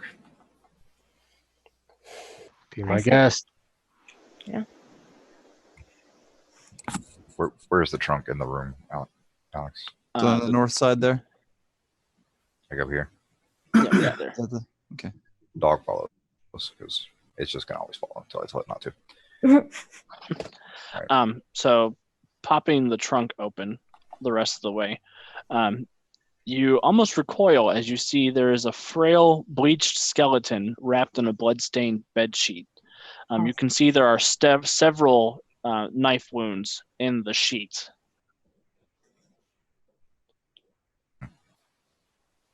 Looks like a body somebody dumped up here a long time ago. Is there anything else in there with the body? Nope. I will shut the trunk and inform my party to not look in there. Cool. And Lily, if you and Edric want to talk, I'm just going to let you guys know that this room over here is a spare bedroom that has no noteworthy features. Okay. So which room does everyone want to take their break in? Probably not the room with baby, but you know. We're just taking a short rest. I don't know how those work actually. So a That's like, short what, 10 rest minutes? is an hour long. Oh, an hour long. Okay. During a short rest, anything that is recovered during a short rest will be recovered, and you can spend hit dice to recover hit points if you want to. A long rest would be 8 hours, and it would restore you back to full. I think short. Sure. Lily, do your spells recover on a short rest? Usually they're long rest only. That's what I thought. But warlocks recover on a short rest because they only have Right. 2 spell slots, period. So yes. Yeah, your spell slots recover on a short rest. Okay. I'll take up a stance at the door then, kind of with my back to the wall, looking at the door if everyone else wants to file in and take a hour-long break. I'll since I don't need to take the rest to recover anything, I'll sort of stand guard out here in the hall. I think I think maybe the small bedroom instead of the site of the murdermost fowl might be better for a short rest for those who need it. Yeah, the one that I'm in currently. Yeah. Yeah, that's why I'm in here. Fair. Okay. So The dog runs into the other room. Edric follows and looks out the window. okay, I follow you. Do you talk during a long break? Like, how does this work? Actually, I have no idea. Yeah, you guys can talk during the short rest. Yeah. Okay, sorry. I don't like... It's kind of like a universal acknowledgement that time is passing. Yeah. Okay, I just didn't know if it was like one of those things where it's like, you know, you hold up like the slot thing that's like. Well, realistically, the GM should sing like montage songs, and like time will just pass. We're That's just gonna what get. I thought. We need one of those Need a intermission. montage. Tall and tan and young and lovely, the girl from Ipanema goes walking in. This is good. Okay, so X appears in the Lily bottom kind corner. of. Is that a real dog that keeps barking? I'm sorry. Yes, that's a real dog. Sorry. Caroline. I really wanted it to be Lancelot trying to send us. It has barked very conveniently with I timing. know. Yeah. Like, what is it? What do we need to know? Please tell me, child. She's 20 years old. She has great comedic timing. Aw. Okay. All right. What? So The demons in the basement? Huh? What, Lancelot? The demons in the basement? Wow. Edric is staring out the window, and Lancelot is kind of perched up next to him, looking up at him. So, Edric, as you're looking out the window, you do see that shadowy figure that followed you guys here. Looks to be just observing the house. And you see it make eye contact with you as you're staring out the window. Does it have any like reaction to me having eye contact with it? No. Interesting. Edric kind of just stares back at it, continuing eye contact, not breaking. Lily, who is in a mood because she feels slighted, doesn't recognize that. Kind of taps him on the shoulder and asks, what's up with him? Like, do you have a problem with werewolves? I don't know any being on this in this realm or wherever we may find ourselves that would not have a problem with werewolf. Don't you agree? I have a particular dislike for them, but you seem to be more on the defensive side. It's not such a matter of defending, but it's not without bearing that you probably have seen my hand by now. I have. Edric holds up his gangly, long-fingered hand with claws. For many years, my people have been associated with that of lycanthropy and unjustly slaughtered for thinking that we are also werewolves. Do the rest of us hear this conversation? It's a pretty small room. I imagine that you would hear 15 feet away. Yeah. Okay, so you just shared that with all of us. Well, I'm out in the hall, but everyone else. Well, sucks to be you, I guess. So Edric explains it almost matter-of-factly. Like, it's just is what it is. I think an appropriate question for me would be like, wait, what realm are you from? Like, would I not know this already? Yeah, you do not know what realm anybody else is from, except for the people who mentioned Greyhawk. Do we have a concept of a realm at this point? Do we know we're from a realm? Well, some of us noticed there's less moons than there should be. I guess I'm imagining that like each of our characters, wherever we may be from, didn't realize that there was other places. another realm could even exist. Edric, you definitely are aware of it, just based on the nature of the demi-planes of dread. Sure. You know that there are many different realms ruled over by many different dark powers. You're not sure about anything called like Greyhawk or the Forgotten Realms or Landolin or anything like that, but you do know that it is possible to travel between the mists to different pockets of the demi-plane of dread. Got it. Do my knowledge, skills, and books help me with this? You can make an Arcana check. Hmm. You know And what? actually, Lily, you don't need to because of the conspiracy theory that you have been pursuing for the last couple of years.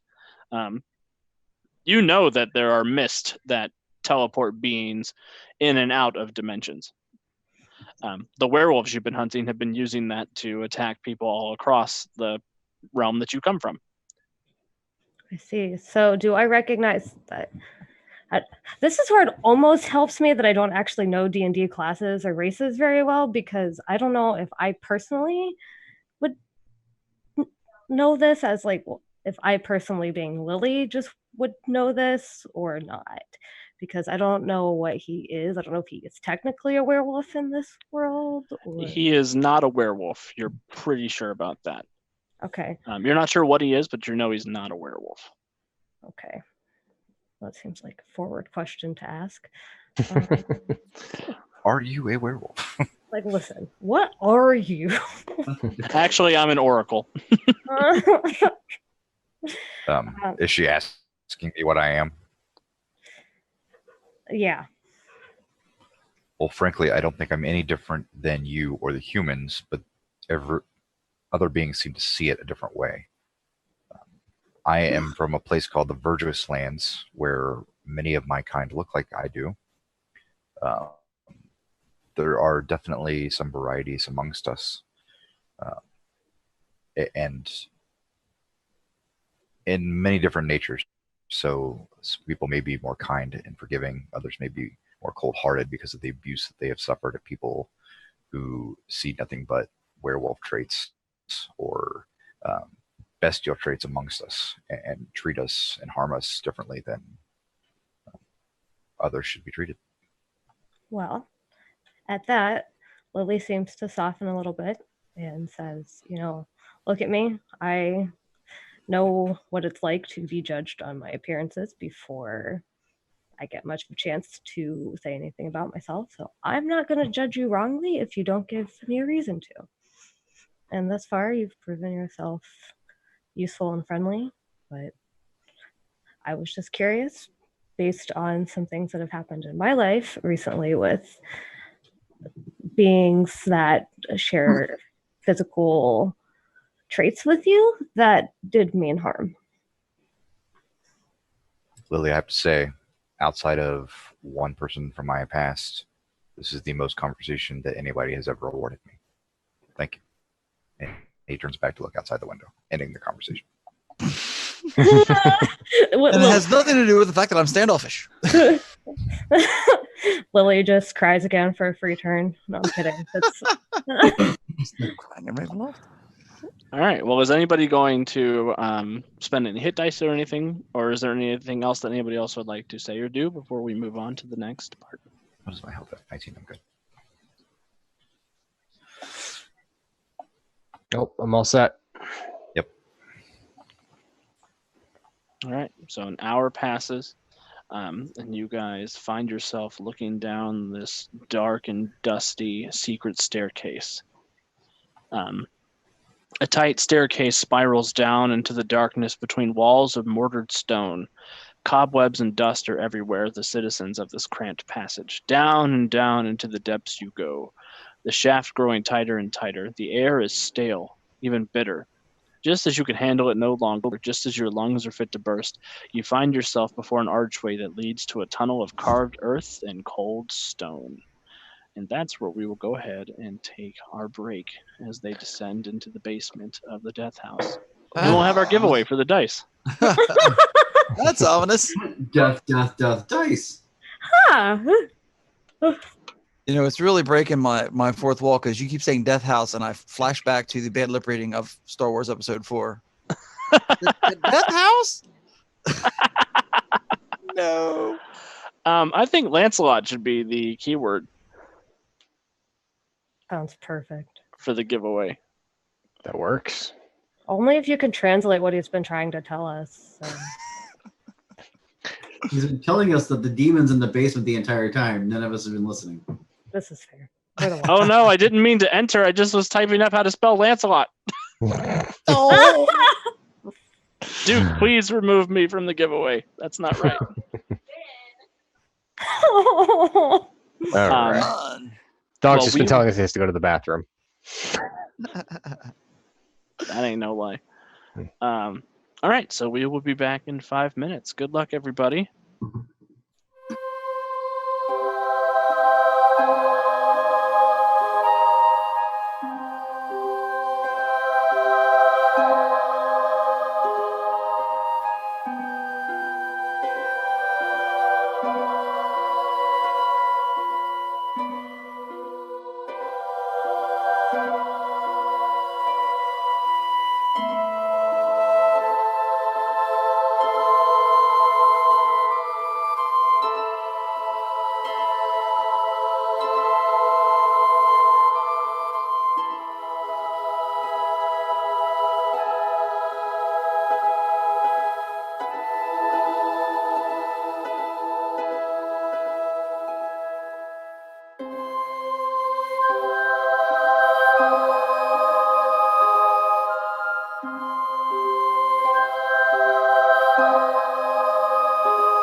everybody, thanks for sticking around. I hope you guys are having as much fun as we are exploring the Death House.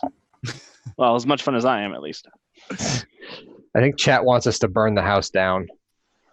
That seems to be the common theme. Lock the kids in the house, feed Lily to the wolves, burn the house down. Ah, thanks, guys. Although somebody was talking about eating the dog. I don't know. That's not happening. We'll eat somebody else before we eat the dog. Who's the winner? Do we have a winner? It's only a bloodhound if it's a Strahd. Hey, Faye Mama 85 has won the dice. Congratulations. So please stick around until the end of the show or join us over in Discord so we can get your information. We'll get them all over to you. Dice, free dice. Headed And your way. That's right. It is a Barovian Terrier, not a Boston Terrier. Because they don't have a Boston in Barovia. Weird. Are you sure? I'm not positive. I mean, they both look about the same. Lots of. Why do you sound like you're from the north? Every planet has a north. All right, so you guys head down into this dark, dank basement. The tunnel forks left and right, both leading into darkness, and then floating out from that eternal blackness from the night at depths, chanting. Ethereal chanting by a score of souls, chanting that echoes off of every stone and corner of this wretched place, rising and falling in intonation and words too distant, too faint to discern, but eerie and incessant. The chanting caresses you like an old lover, too far gone to be touched, but too close to be forgotten. What would you guys like to do? Weapons out. So I can't hear them, or I can't understand what they're saying. You cannot understand what they're saying, but you can hear it. It sounds like it's coming from everywhere at once. Okay. Can I understand what they're saying?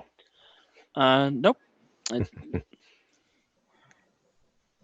This is where Alex goes back and looks at all of the different languages everyone took and go, oh, nope. Okay, good. It doesn't sound like it's a language barrier. It just sounds like it's too muffled and. Okay. Like the sound is echoing through here, but because of all the echoing going on and because of the acoustics down here in this tight tunnel, it sounds just like a droning, like a Charlie Brown adult speaking. Wop wop wop wop. Womp, womp, womp, I womp, took womp. ranks on that. Womp, womp, womp. So we've got paths to the left and to the right as we come down the stairs. And you guys are free to arrange yourselves however you would like. I just arranged you that way because that's how I loaded your tokens in. Anyone have any barrier magic? No. Lancelot suddenly takes off down these stairs.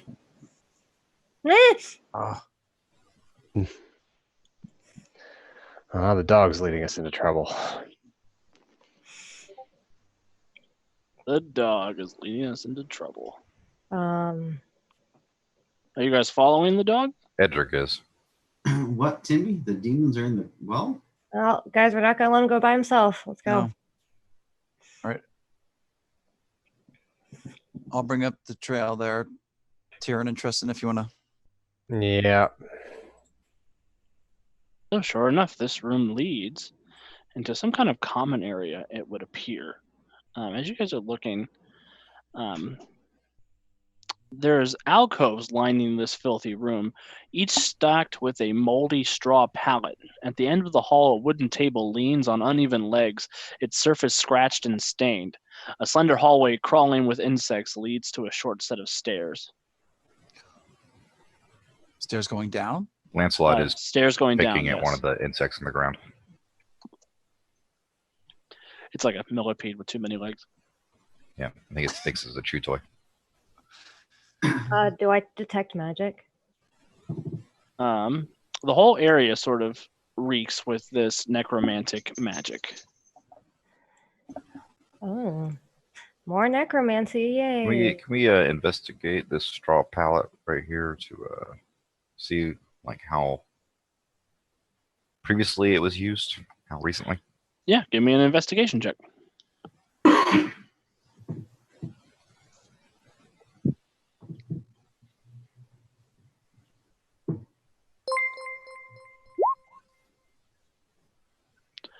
You're not really sure how long it's been since anyone's used it. There's nothing on them now, it would seem. Back to the dog. The dog seems to be content and is not going to run off. Want to take the other stairway going down then from there, or do we want to loop back?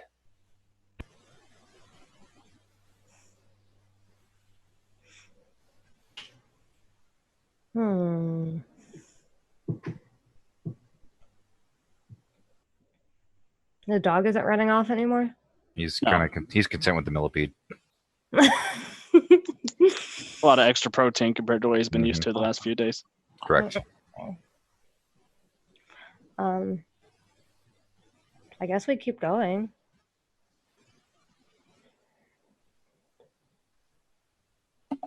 Can I try to hear to see what I might hear? Yeah. You're not going to get advantage this time just because of the droning noise. Sure. That would give you disadvantage, so your advantage cancels it out. Perception, right? Yep. You're starting to think maybe you're sort of pinpointing a couple of the words in the chant, but you don't hear anything like moving or anything like that. The words you're getting are, "He is the ancient, he is the land." So I convey this to the rest of the group, kind of yelling loudly over the drone. That I'm picking out these individual words.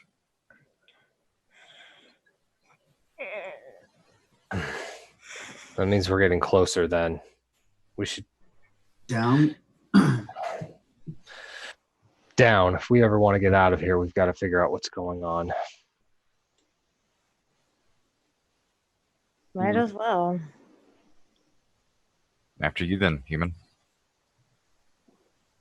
I have a name. I introduced myself. Could you stop calling me just human? There's two of us here. It gets a little confusing.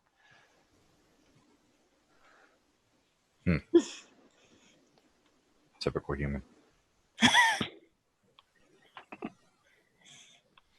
Lily chuckles a little bit. Fine. Wait, if you're gonna go first, are you going first? Oh, I already walked away. Oh, well, never mind. So, Tyrion, as you walk away in a huff, you come into another large alcove. Past curious worms and roaches you go, down the stone-carved steps. A bucket hangs atop a well in the center of the room, and there are alcoves lining the walls. No doors, no privacy, with moldering straw mattresses and padlocked chests inside.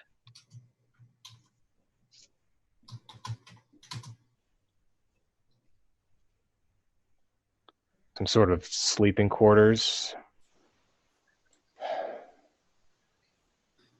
There's no one down here either.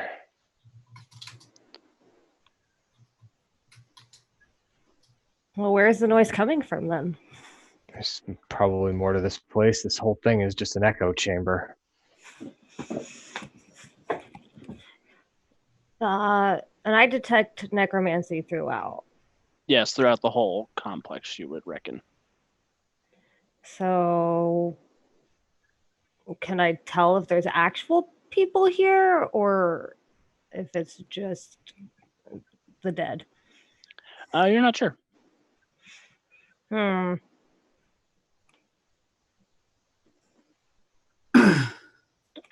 Sorry. What would you guys like to do?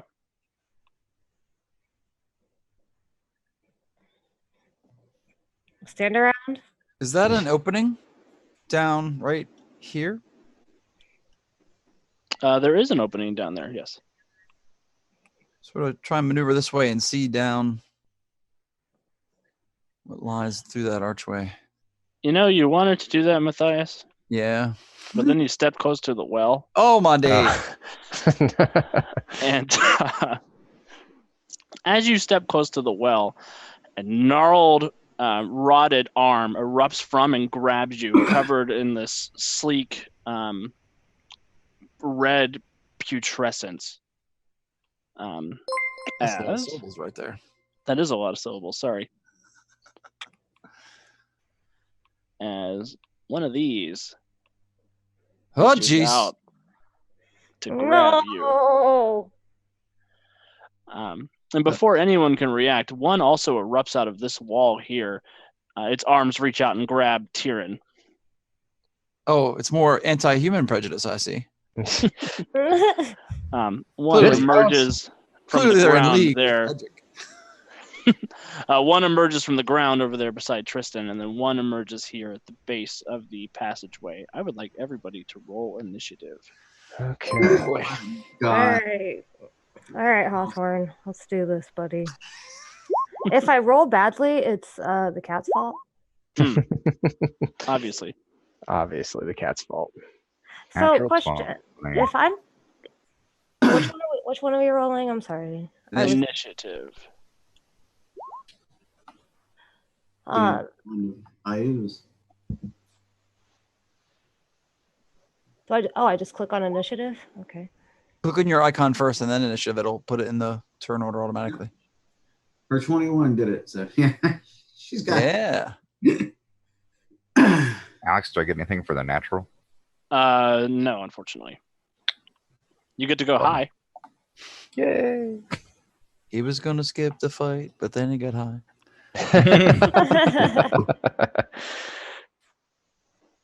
All right, let's put everybody in descending order. Unfortunately, the ghouls do get a surprise action, or you guys are suffering from the surprise condition for the first round of combat. But we're suffering, all right.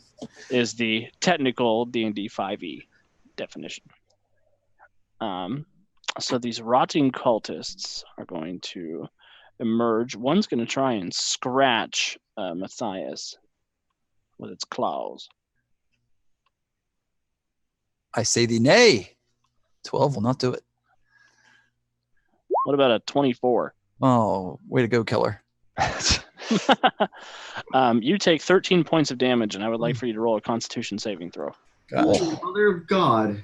Good thing we leveled up. I rolled a critical hit. Don't be frightened. It was nice knowing you. Yeah. I mean, be frightened.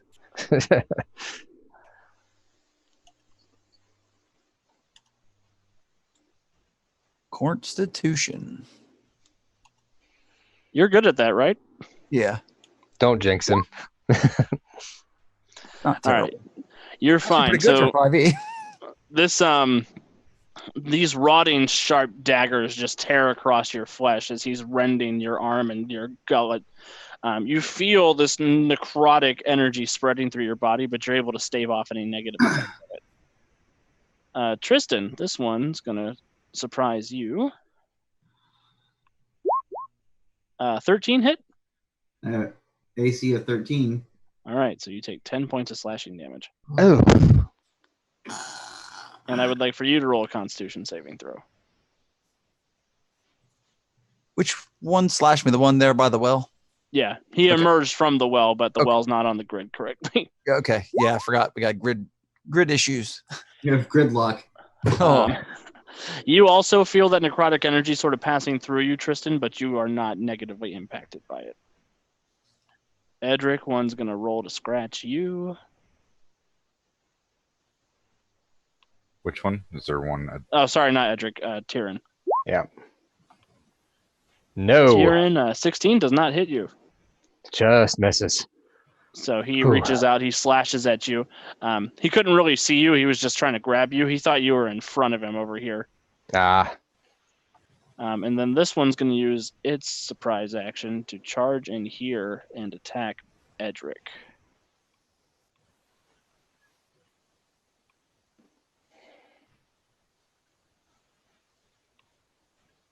And Edric, he gets a big old 22 to hit you. So please take 6 slashing damage and roll a Constitution saving throw for me. Am I able to react to that one? Use No. the shield. Nope, you are surprised, unfortunately. Got it. See Constitution. Yep.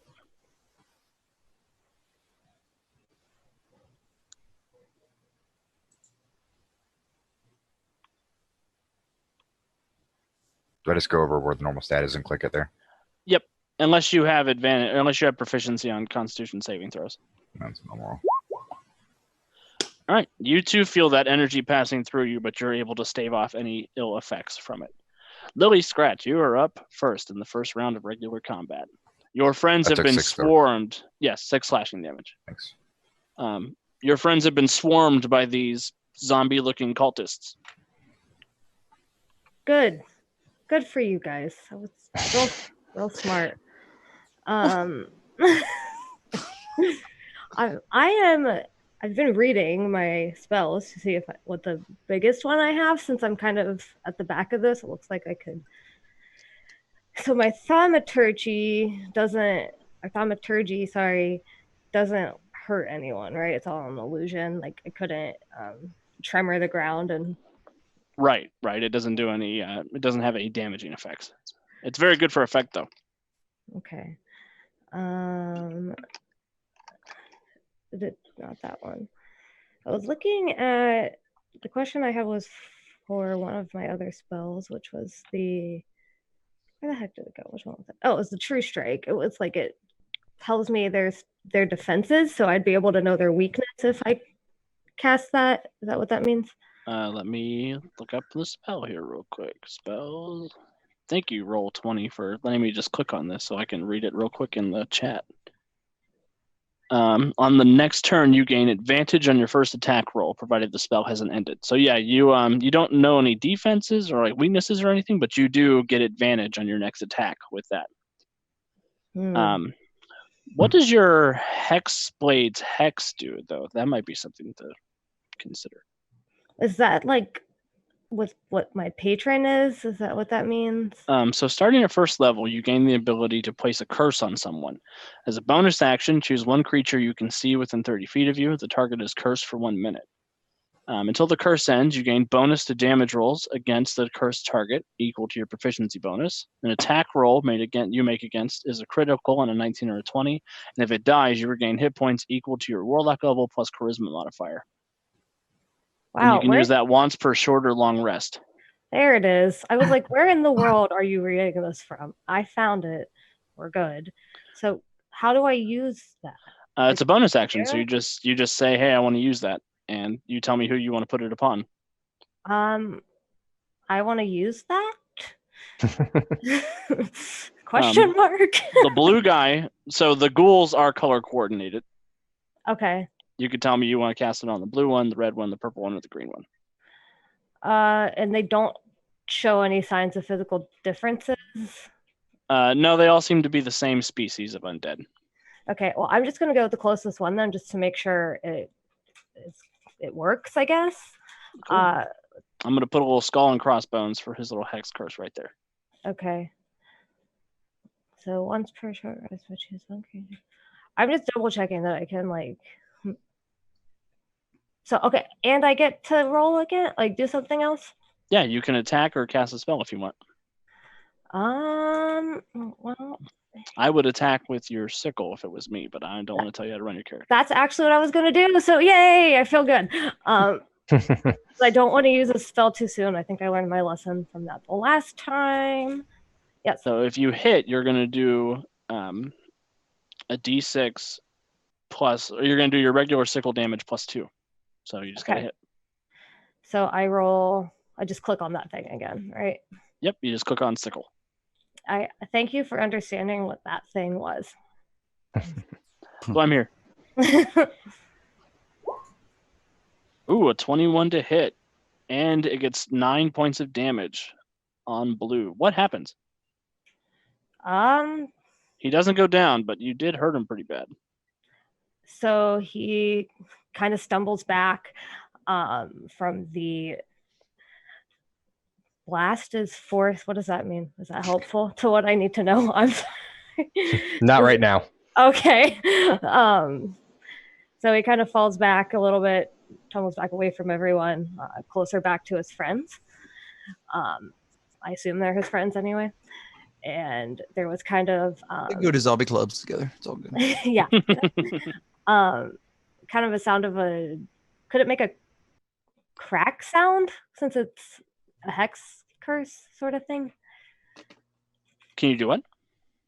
Would it make a sound, or could I have it make? Yeah, it can make a sound. Yeah. I imagine since it's like my hex weapon, it has a little bit of feature to it. I don't know. Can it like glow a little bit when it hits someone? It can definitely glow with that black magical energy that you use. Yes. You would even say it glows. Too soon. Would you like Halloween to take yet. Would you like to take a movement action, or are you happy being right there? I think I'm fine being right here. All right, Beetlejaw, you're up. So Lily has laid into the one that came up and tried to attack you. Excellent. So Edric will he's going to swing with the longsword.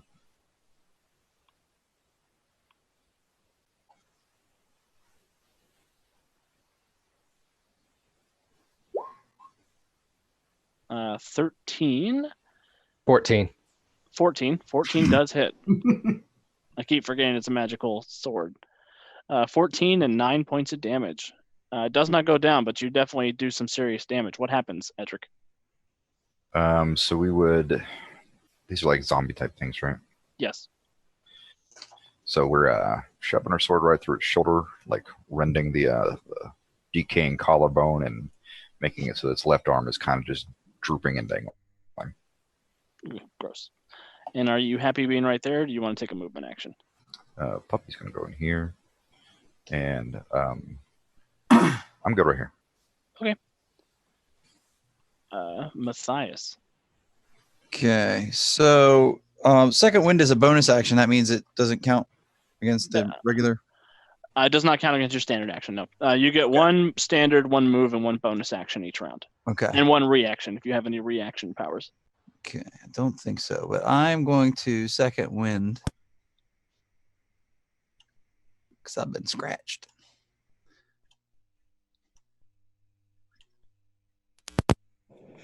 Okay, is there any way to auto? Oh, cat.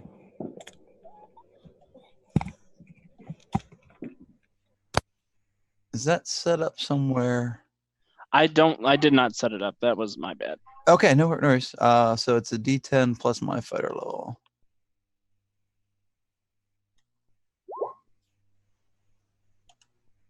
So +2. So that's 8 points of healing. And then with my standard, the blue one threatens the most people. So then I will swing on the blue one, the one with the blue dot. Swing on blue. Ugh. 11 just misses. Okay. So you turn to strike out, and you tap the well beside the ghoul instead of the ghoul itself. Would you like to take a movement action, or are you happy being right there? I think because I don't want them to necessarily be streaming past me to get at anybody else, so I will hold that position right now. Okay. The rotting cultists. The one who's been jacked up is going to take a swing at Lily. Who is finally back? Sorry. Is that the blue one? Yeah, that's the blue one. Can I use my reaction to shield to protect? Give disadvantage? You sure can. You will take his disadvantage gladly. Gladly.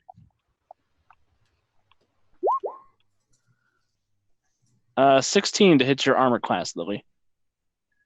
Yeah, my armor class is 13. So. All right. So you take 7 points of slashing damage, and I would like for you to make a Constitution saving throw.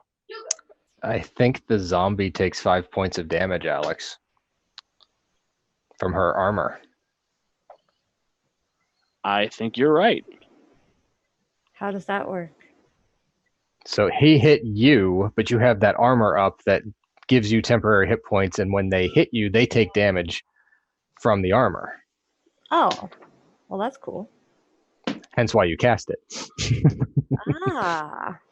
Oh, the armor of Agatha's? Yes. Yep. Oh, I thought you meant like my actual. Okay. Nope. Your spell. Sorry. Wait, So that didn't reset after the short rest? How long does it last? An hour? No, it doesn't. No. Hold on. That sounds slightly wrong. It lasts 1 hour. Okay, All right, so it would be done. It did go away. Well, Thank you for trying. Yep. Sorry. No, you're good. No. I was also kind of distracted there for a second. So. Did you roll your Constitution saving throw? No, I was too busy looking that up. I'm sorry. Gotcha. No worries. So what do I click on? On your character sheet. I found it. We're good. Cool.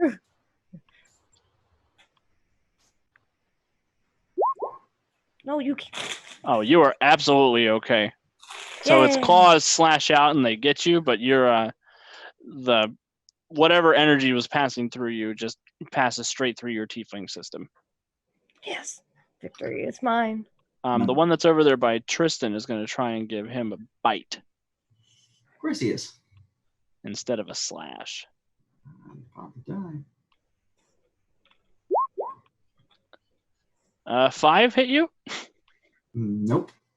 So he's gnashing at you with these long, rotted teeth, and you're able to just sort of bat him away with your rapier.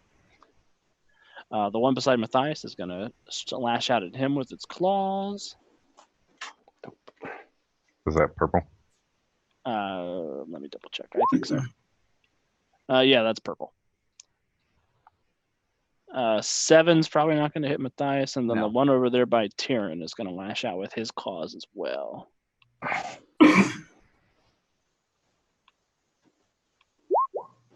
Yep.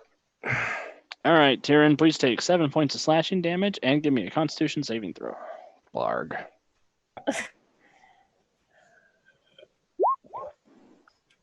You're fine. And the ghouls are not going to take any movement actions. They are happy being where they are. Tristan. I am going to duck around the corner and heal myself before I drop dead because I'm really close to dying. Now that will invoke an attack of opportunity if you want to take it. Seriously? He never jokes about tax of opportunity.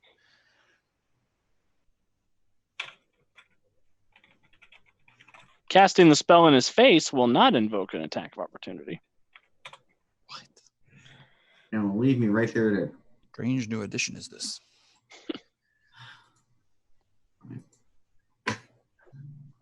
I'm assuming one where Tristan just panics and touches his chest.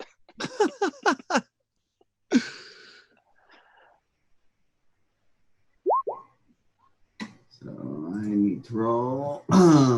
D8 plus spellcasting ability modifier. I think I should have one on your character sheet under your attacks. I don't think so. Under core, like underneath your rapier. You be all fancy like. I did it for sleep for you too. All right, you heal 8 points of damage. Tristan, that is a standard action. You do have a bonus action and a move action if you would like to take either of those.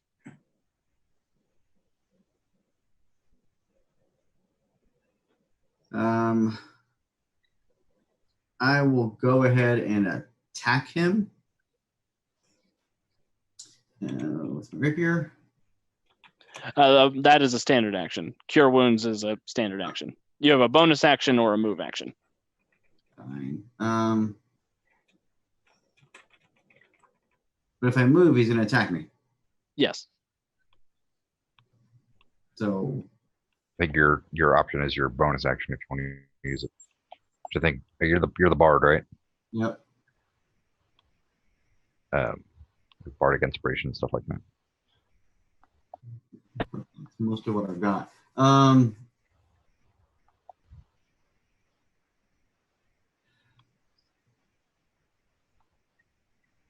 Sure, I'll use Bardic Inspiration. I will give it to Matthias. Nice. It's up there with two of them, so he seems like he could use it. So What will that do? So that gives you a D6 that you can add to an ability or attack check. Excellent. All right, Tyrion.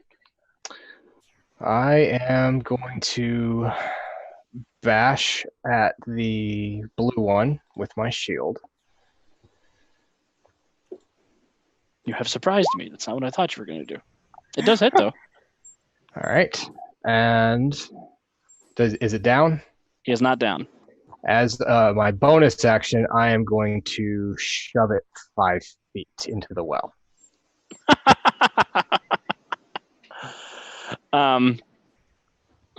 Awesome. Give me an athletics. Or wait, no, that's you have a shield bonus, shield master feat, right? Yep. All right, so he just goes in the well. He falls to the bottom, and you hear there's a splash.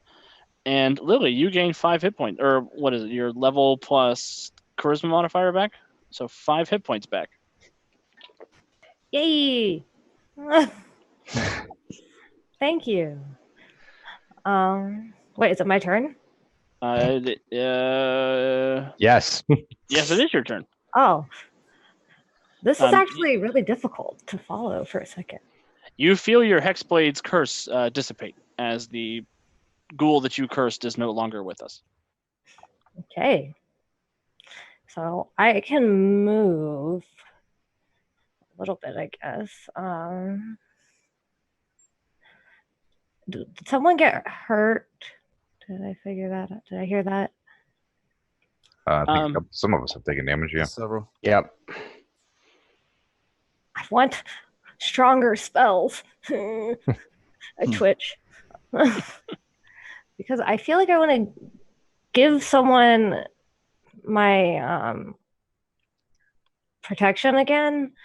And also, like, can I do that? So what I was thinking about is when someone got hit, like, could I reach out and give them that before they got hit, like act quickly? No, unfortunately. Okay. Unless Fine. you had a reaction ability, but that's not an ability. That's not an ability you currently have. Okay. I was wondering how that worked. So it's just kind of, I have to watch it happen. But that sucks. So can I like move down here? And yeah. So this is You can certainly go down there and if you want. Hey. So I want to use Eldritch Blast, I guess. It seems so like go-to. I'm trying to think that be what I do. Well, but you can do that at range. You don't necessarily want to bring yourself down in almost between two of them if you can blast from back where you are. Yeah. That's a go-to. It's designed to be a go-to. Mm-hmm. That's fair. And I guess I'd have to hit this one, the purple one, right? Because the green one would go through. You can fire through allied characters. It's fine. It's more like firing over my shoulder. I Yeah. want to. Yeah. Was Tyrion someone like? can't hear out of that ear. That's fine. You'll be fine. Mop. I guess let's just say, yeah, I do that. I go over his shoulder and blast that one since he's kind of over here by him.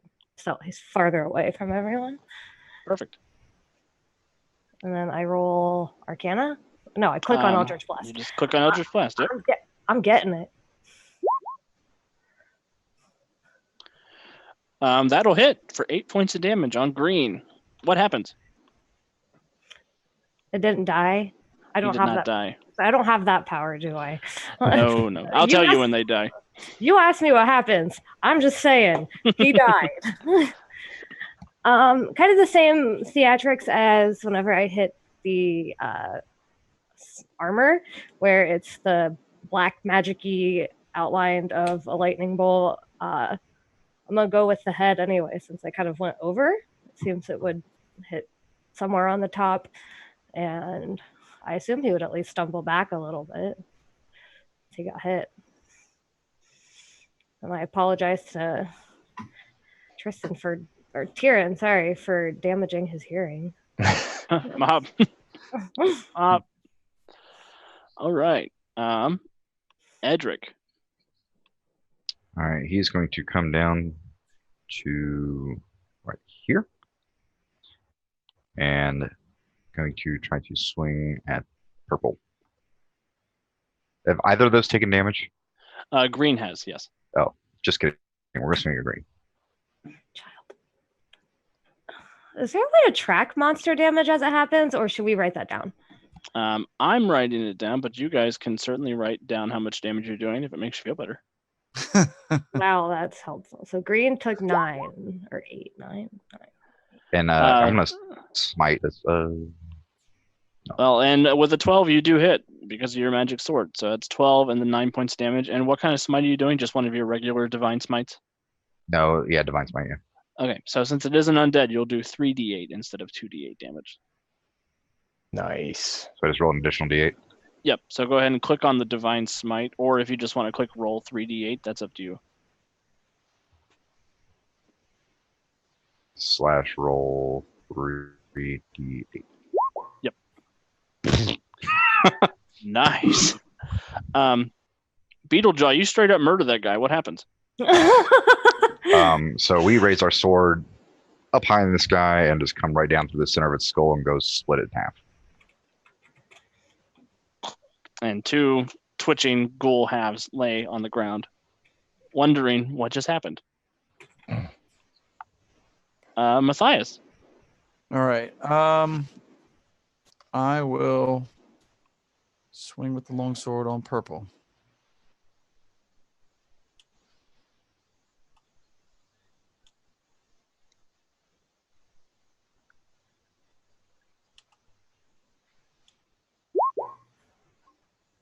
That will definitely hit for 5 points of damage. What happens, Matthias? After several panic swings, clipping the edge of the well, finally drive one home and cleave into him. I want to use my action surge for another attack. Okay, yeah, go ahead.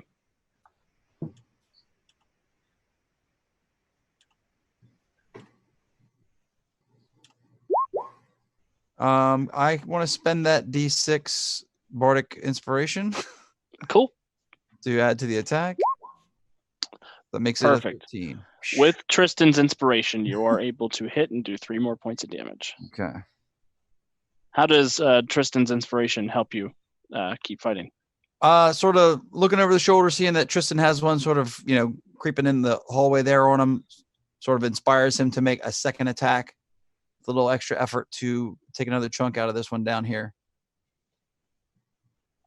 Nice. All right, the ghouls. I might be hearing a battle tune from back home. Oh, that's cool. Yeah, a jaunty Jeff battle tune. It's going to try and claw you, Tristan. I imagine that would sound like an acoustic version of Welcome to the Jungle. I don't think a 10's going to hit, is it? It is not going to hit. And then the one on Matthias, purple, gets a critical hit. Jeez, what are they feeding this purple one? That's twice. 14 points of damage. Can I give the reaction on that? Oh, yeah, you sure can. God bless America. Yeah, for real. I forgot you were right there, Beetlejaw. Okay, let's see here. That's why I went to that middle spot.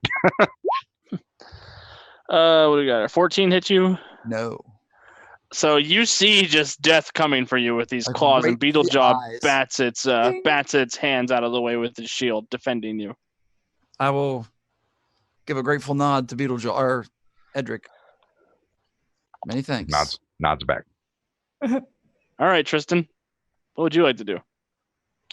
I am going to look over Matthias. How hurt does he look? He looks pretty hurt.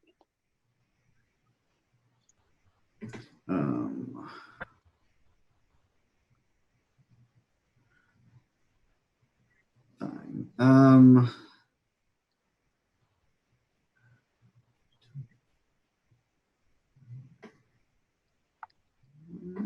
I think he wanted to try to heal him.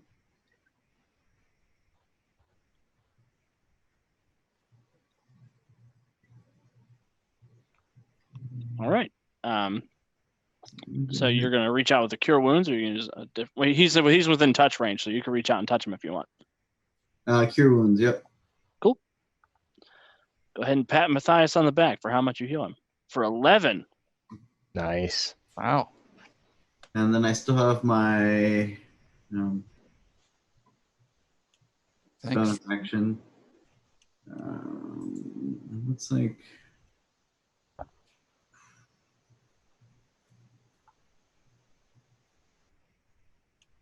I'm gonna keep humming away at my battle tune because the other bardic inspirations expired, right? He used it, so yeah, it's good to go. So I can do that again. So I'm gonna do that again and give it to Matthias again. Awesome. The Greyhawk boys are teaming up.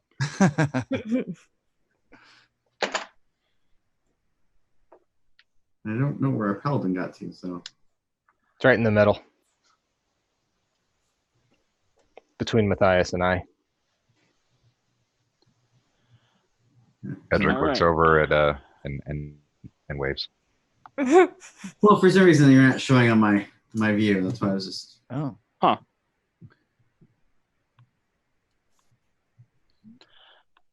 Tyrion. Okay.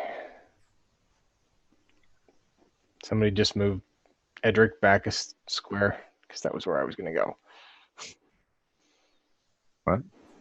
Oh, I thought Edric was up one from where he's at on the map, and he appears to have just moved. No, I moved him up one and down one to see if I can get him to show back up for Jonesy.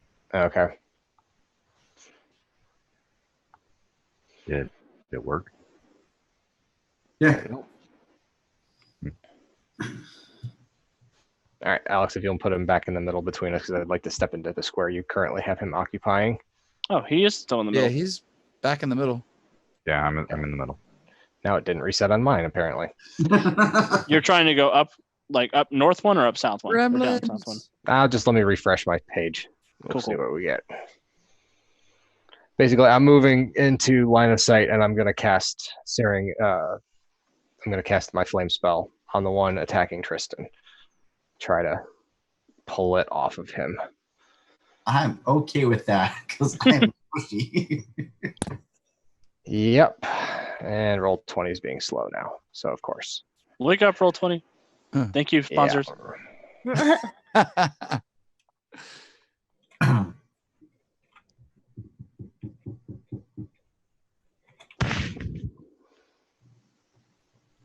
Alex, if you want to just go ahead and hit it on my character sheet so that we can keep it rolling. I don't want to take up Yeah. too much time while it loads. I can do that. You're just trying to shield bash him and move him out of the way? No, I'm stepping over into a spot and I'm casting Searing Flame.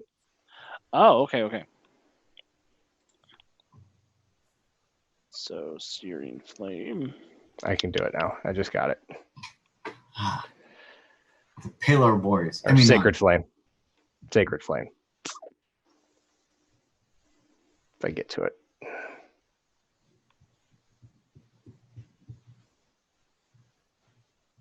It might come several times now since it still hasn't quite loaded yet. There, first one. All right. It's only going to be a point of damage if it fails to save. If I was a ghoul, what would my dexterity saving throw be? -27. Yeah, enough to get out of the way. So you kind of chuck that fireball over there. It does get out of the way, and it kind of looks up at you, and it roars, just slopping this black ichor all down in the front of its chest, and spittling on Tristan just a little bit. Mhm. I look back at Lily. You want to do what you did last time to this one? Yeah, just what I was thinking. Lily, it is your turn. Good segue then. I smirk a little bit and I do the Eldritch Blast thing. I'm sorry. Don't be sorry. Haha. I figured it out. Boom, 8 points. To Red, To Red.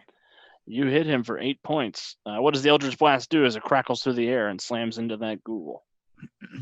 Knocks him on his butt. Can I do that since it didn't kill him? Yeah, so he's spittling all over Tristan, and this bolt of black energy flies across, hits it in its mouth, and it rolls onto the ground and kind of shuffles back up. It's pride more hurt than anything. Take that. And then you can take a move action if you want, Lily, or if you're happy right there, you're good to stay right there. I think this is the best space for me. Cool. I'll trade you. Beetlejaw then. So we got purple and red left. How much? Have we done any damage to purple? Yes. Yes. Damage has been done to both. Is he looking pretty weak, or is he looking pretty? They both look pretty. Look pretty moderately hurt. Moderately, okay. I'm gonna go here and swing at purple.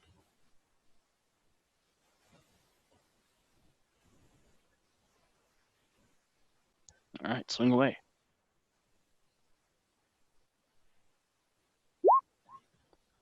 Ooh, 10 more points of damage to purple. He does not go down, but he does look like he is pretty messed up.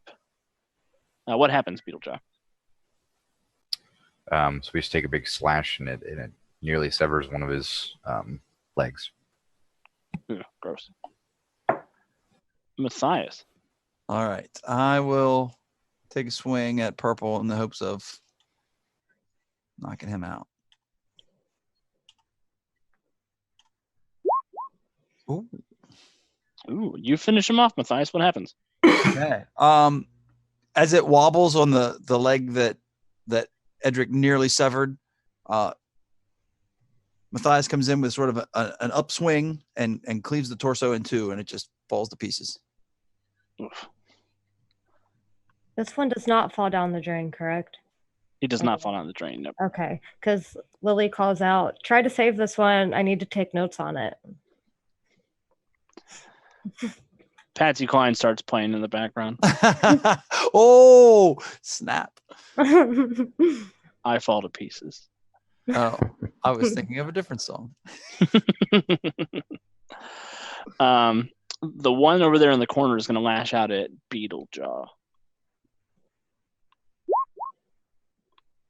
And he gets a big old 15 to hit. What I have. All right, so you take 8 points of slashing damage, and I would like for you to make another Constitution saving throw. I can't do a react on myself, right? It's only when it's attack somebody else. Yep. Okay. Right. Other than me. Constitution, you said? Yep. Helps if I'm looking at my character sheet.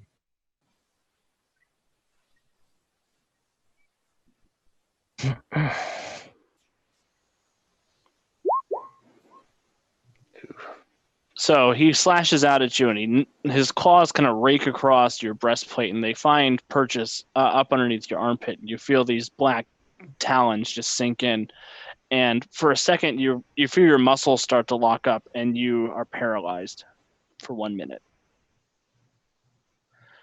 So Edric is frozen in place, wielding his weapon, trying to defend himself.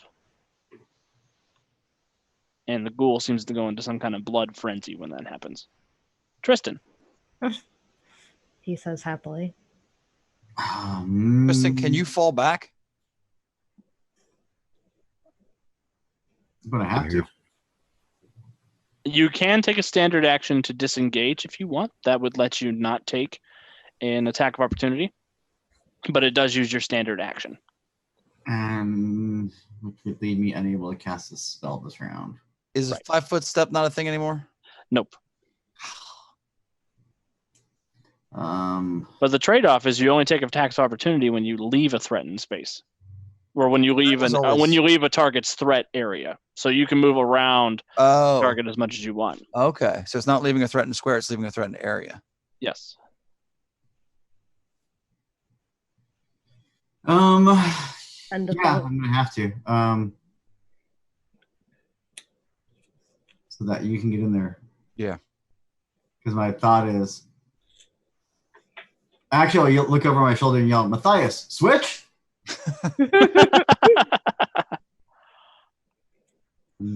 Yeah, I disengage. Cool.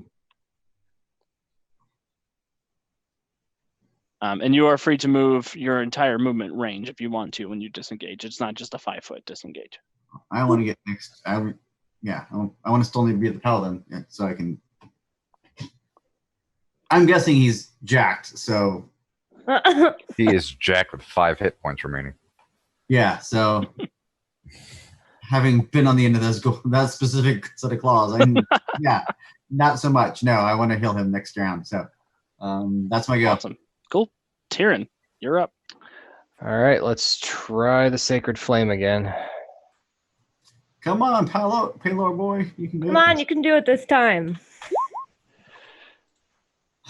It's more about it's 1 damage. It's more about the thing getting the dexterity save. So Channel your inner phoenix. Come on. He takes 1 point of damage woo! as the fire descends upon him. I don't think I want to channel my inner phoenix. That just seems like a bad idea. More like Sacred Ember. Wow. Hey, it's my connection to the goddess is weak at this point, in more ways than one.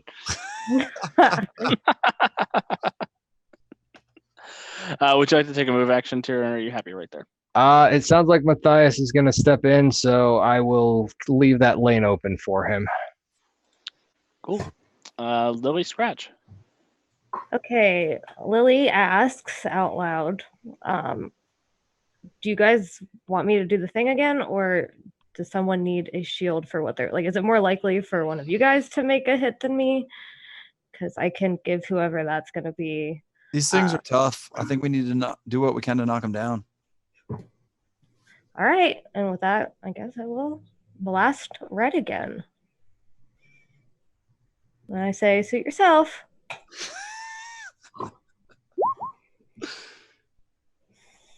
Uh, 9 is not going to hit. I hide behind my tail. So the crackling bolt of energy flies out. It hits the wall behind the ghoul. He seems emboldened by the fact that A, somebody has fled from him, and B, he's paralyzed somebody. He seems like he is pretty riding high and pretty mighty on his ghoulishness. Beetlejaw, please make another Constitution saving throw. This comes at the end of your turn.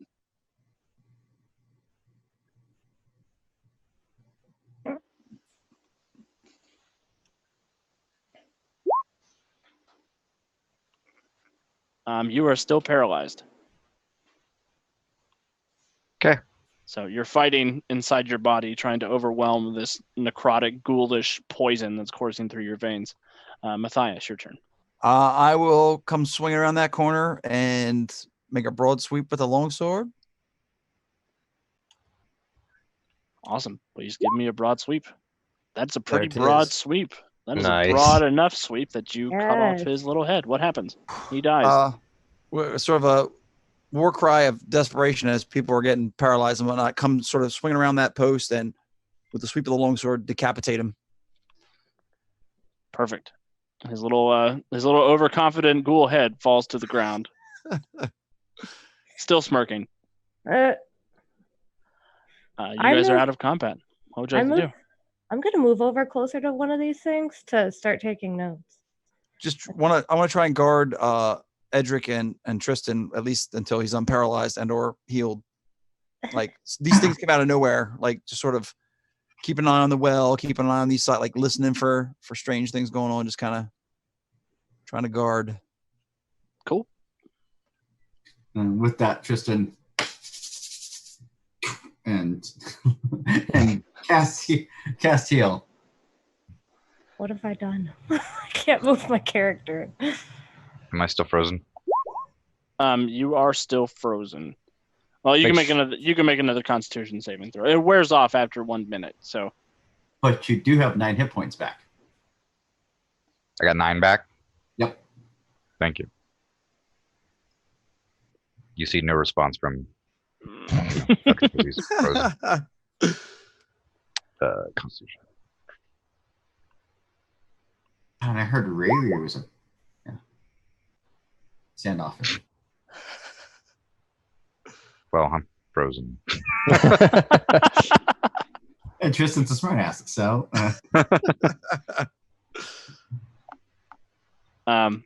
Who knows how to unfreeze Lily's character? She had the arrow selected on the left hand thing, or does she have something else selected? Sure too? do. Look at that. Thanks. You're so smart. I'm here to help. So I'm over here taking notes. Okay, now that that's solved. What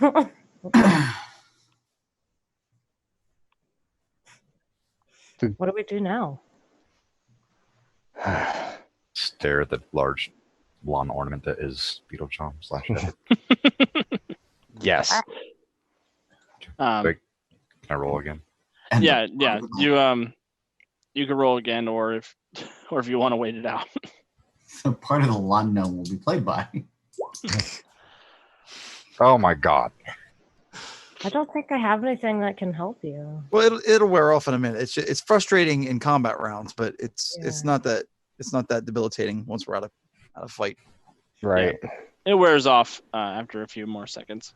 My concern at this point is how are we looking, like, Health wise, well, health wise, I've used all my non-renewables. I think spells are low.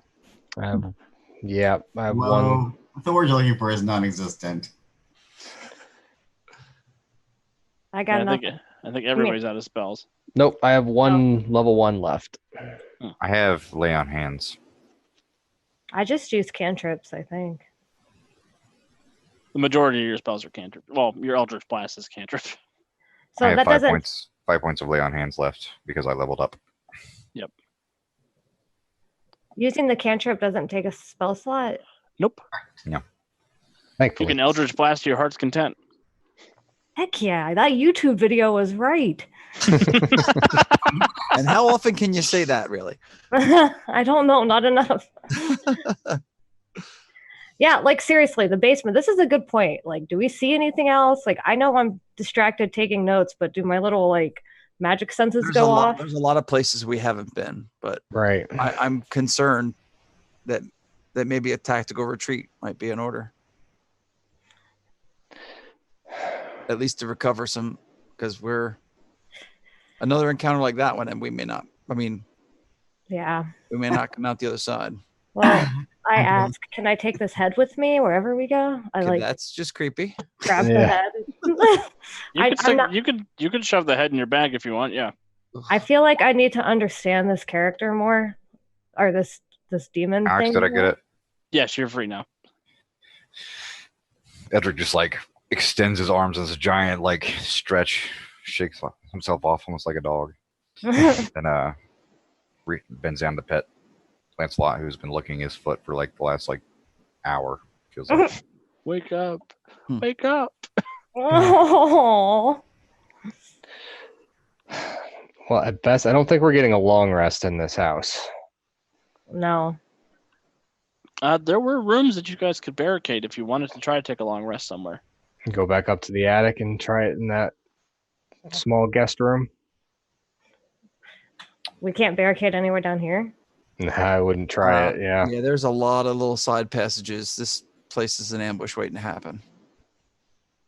Downstairs. Yeah.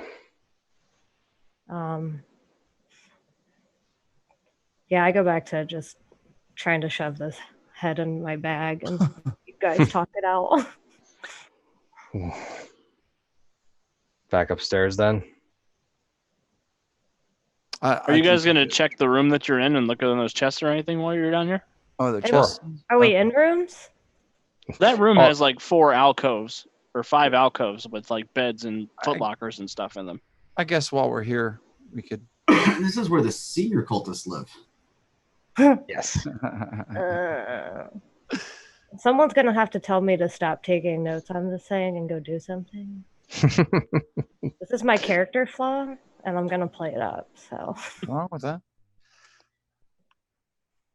She's Lily's kind of examining the skull and the head, and she's kind of like peeling it back, trying to figure out, if the paralysis agent is in the head or if it's just in the claws. She's probably looking at the arms and trying to figure out what method injects the venom. I am. Sure, she's not from Lands of Ius. Huh? Nothing. I'm just talking to Matthias. Don't worry. So are there padlocks on these footlockers, Alex? None of them are locked. Okay, so take a look at the one in the room that I'm in. Cool. So I'll just read all of them as you guys sort of go along. Yeah. So you guys find a pouch that looks like it's made of human skin. Oh, Yeah. Fun. with 11 gold pieces and 60 silver pieces. You say 60? 60 silver pieces, yes. Surprised it wasn't 30. Is anyone else going to be offended if I empty those coins out of the human skin bag? Because I'm And throw it. Yeah, that's fine. Go ahead. I will be offended if you don't. Yeah. Okay. Bye bye. Pouch of human skin. Okay. So I look up and just see a piece of skin flying. Stop taking notes. It's got drawstrings. Somebody took the time to go in and sew it between the flaps. All right. I Thanks. just threw up a little bit in my mouth. Anyway. You guys find 3 moss agates in a folded piece of black cloth. What the heck are those? Gemstones. Thank you. They are worth 10 gold pieces each.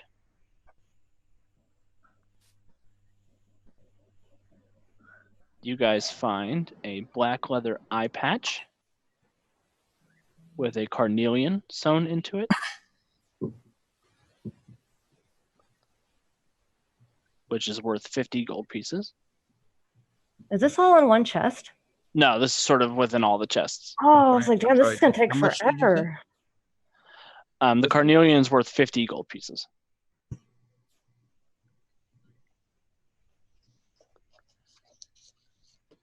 Okay. You guys find an ivory hairbrush with silver bristles. Jeez. Fancy. It's worth 25 gold pieces. And in the last chest, you find a silvered short sword. Ooh. It's a silvered short sword. Yes. It's worth 110 gold pieces, but it's probably worth a lot more to you guys functionally. Yeah. Sure. Edric definitely eyeing the sword and says, "Humans, Lily, half elf. Do you mind if I take these sword?" I say, I think you deserve it after being frozen for a while. Okay. So Edric is taking the short sword.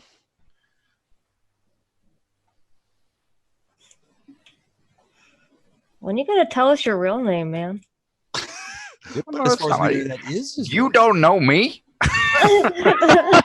That's my purse.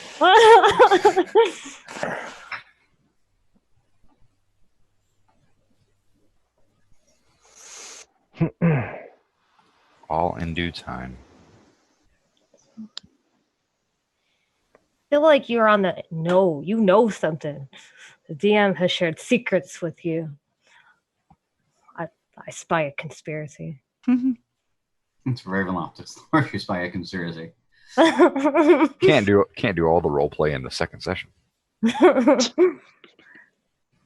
We have secrets to uncover, relationships to build. Dun, dun. So what would you guys like to do in that? You sort of, ransack this area. It sounds like our best option is to head back up, barricade ourselves in one of the rooms, and try to long rest it. Hmm.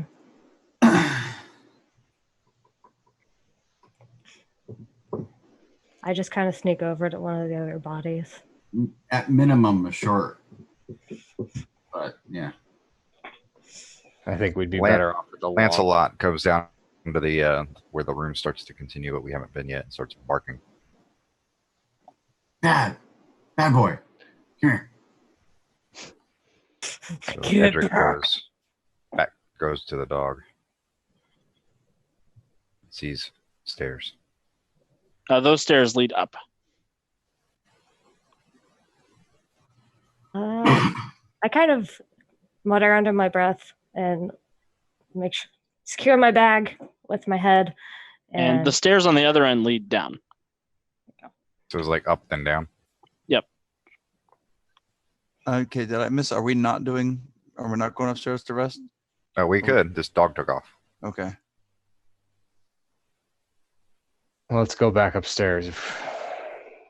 That fight was a lot more harrowing than I expected. Yeah. Yeah. I asked Edric if he's okay with Lancelot to go upstairs. Yes, we'll be right behind you. Well, then I imagine upstairs is a good idea, since there's probably more things waiting for us. All right, you guys head back to the attic. You guys going to try to barricade yourself in the door in the room that you guys rested in previously, or are you going to head to a different level of the house? You guys happy up there? I think that's the room we wanted to try to barricade ourselves in, the one that we're mostly currently in there. Cool. So you guys kind of bunk down for the night. Are you guys setting a watch? Yeah. We can. It still counts as a rest as long as there's at least 2 hours of sleep in there, right? Yes. Okay.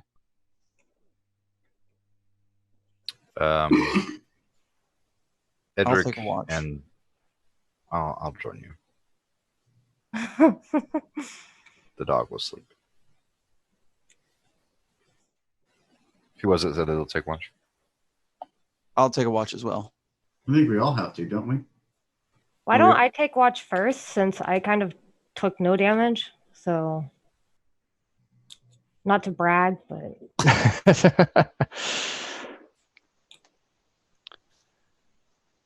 Chad, if sound's not working, please let me know. Okay, cool. So you guys sort of barricade yourselves in and settle down for the night. Lily, are you still examining that head? Or I imagine the rest of the group probably made you leave it downstairs. I imagine the rest of the group made me leave it downstairs. But I got good notes, and I guess that has to be up to you if I figured out where its poison came from and all that stuff. You do figure out that it causes poison. Cool, and great. it seems to have an unlimited supply of it within its claws, but it does not cause it by biting. Okay. Do I wait out here if I'm taking the first guard, or can I still wait in the room? You can still wait in the room. Yeah, you can still wait in the room. You just have to kind of keep watch on the door to see if anything's going to try to open it. Okay. So, Lily, as you're taking watch, you hear a voice coming from the wall beside you there. And it sounds like it's Thorn's voice. He says, Lily, I forgot to show you this. And his little head kind of peers through the wall and looks down at you. I jump back. What? And he holds out another one of those little dolls, like the ones that Tristan and Edric found. And this one is a little doll of your sister. This is rude. I ask where he got this. I grab it, I guess. I think I'd probably grab at it. He says, everyone who comes to the house gets a doll. Oh man. I don't believe you. It's the truth. I wouldn't lie. Can I kick someone that's close to me? You can kick Tristan or Matthias. I mean, they're all kind of right beside you. No, I'll just say that I'm kind of a little bit frozen by this. And say, no, there's no way. She went to the basement. I haven't seen her. She went down with this lady, and he hands you another little doll. Is it my mom? It's not your mom, but it does look like you're sort of looking at the armor and the vestments, and this lady is wearing similar clothes to Tyrion's. Is Tyrion close to me? Yeah, but he's asleep. Okay. So you can wake him up if you want. No, not yet. It doesn't seem right. I want to, but it doesn't seem right.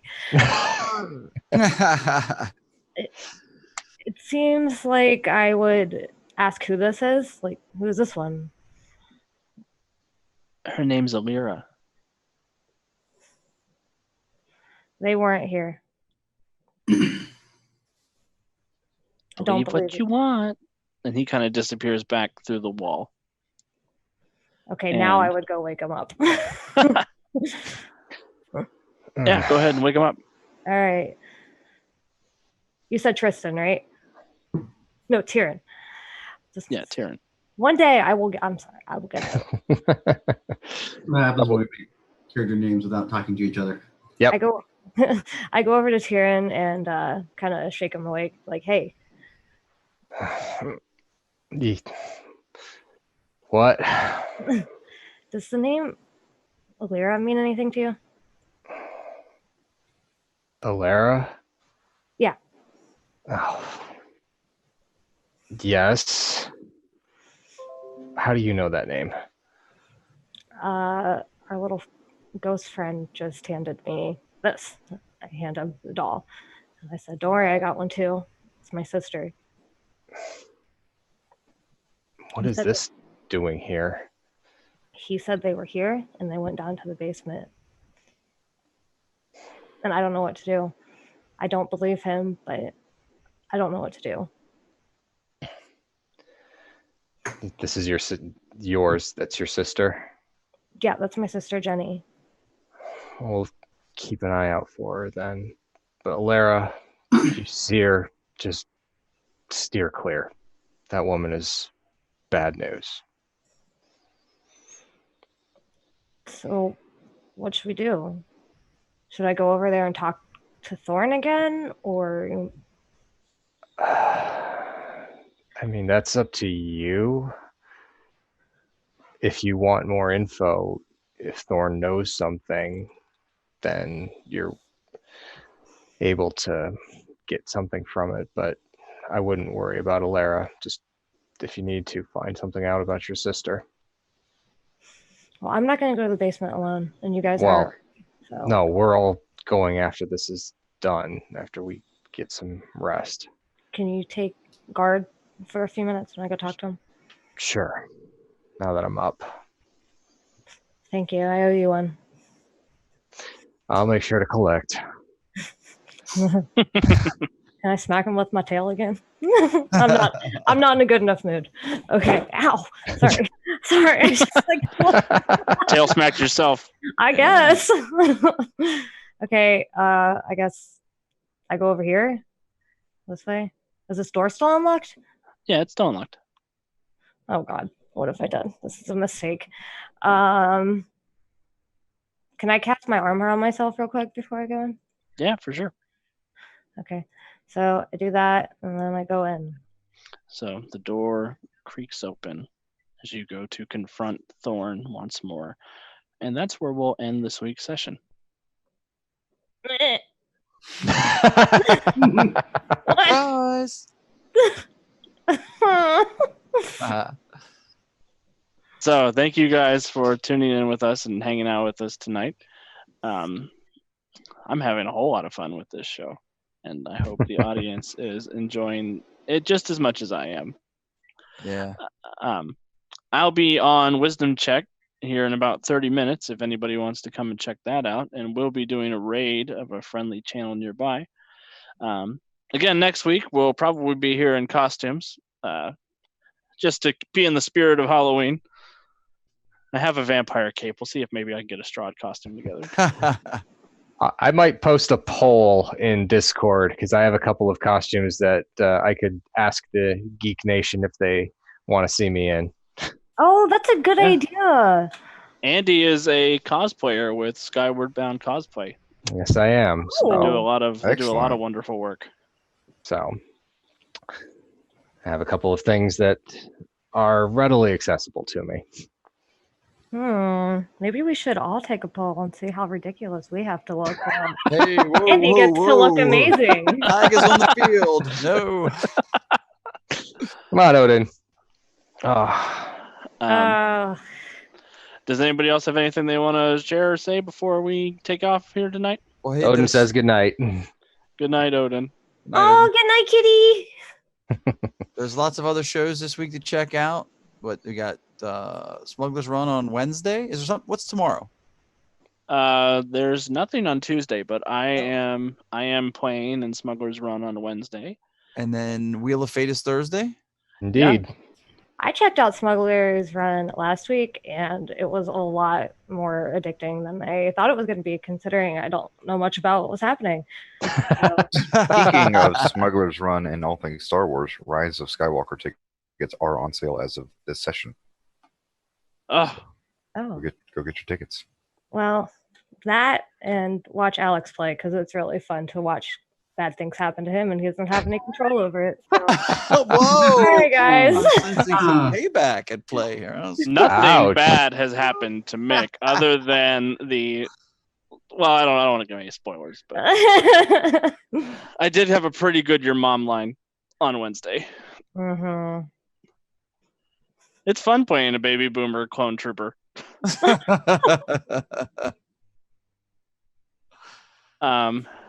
So yeah, stick around for the raid. Thank you guys for tuning in, and we hope to see you here next week. Same bad time, same bad channel. Yeah. Have a good night, everybody. Good Good night, everyone. Bye.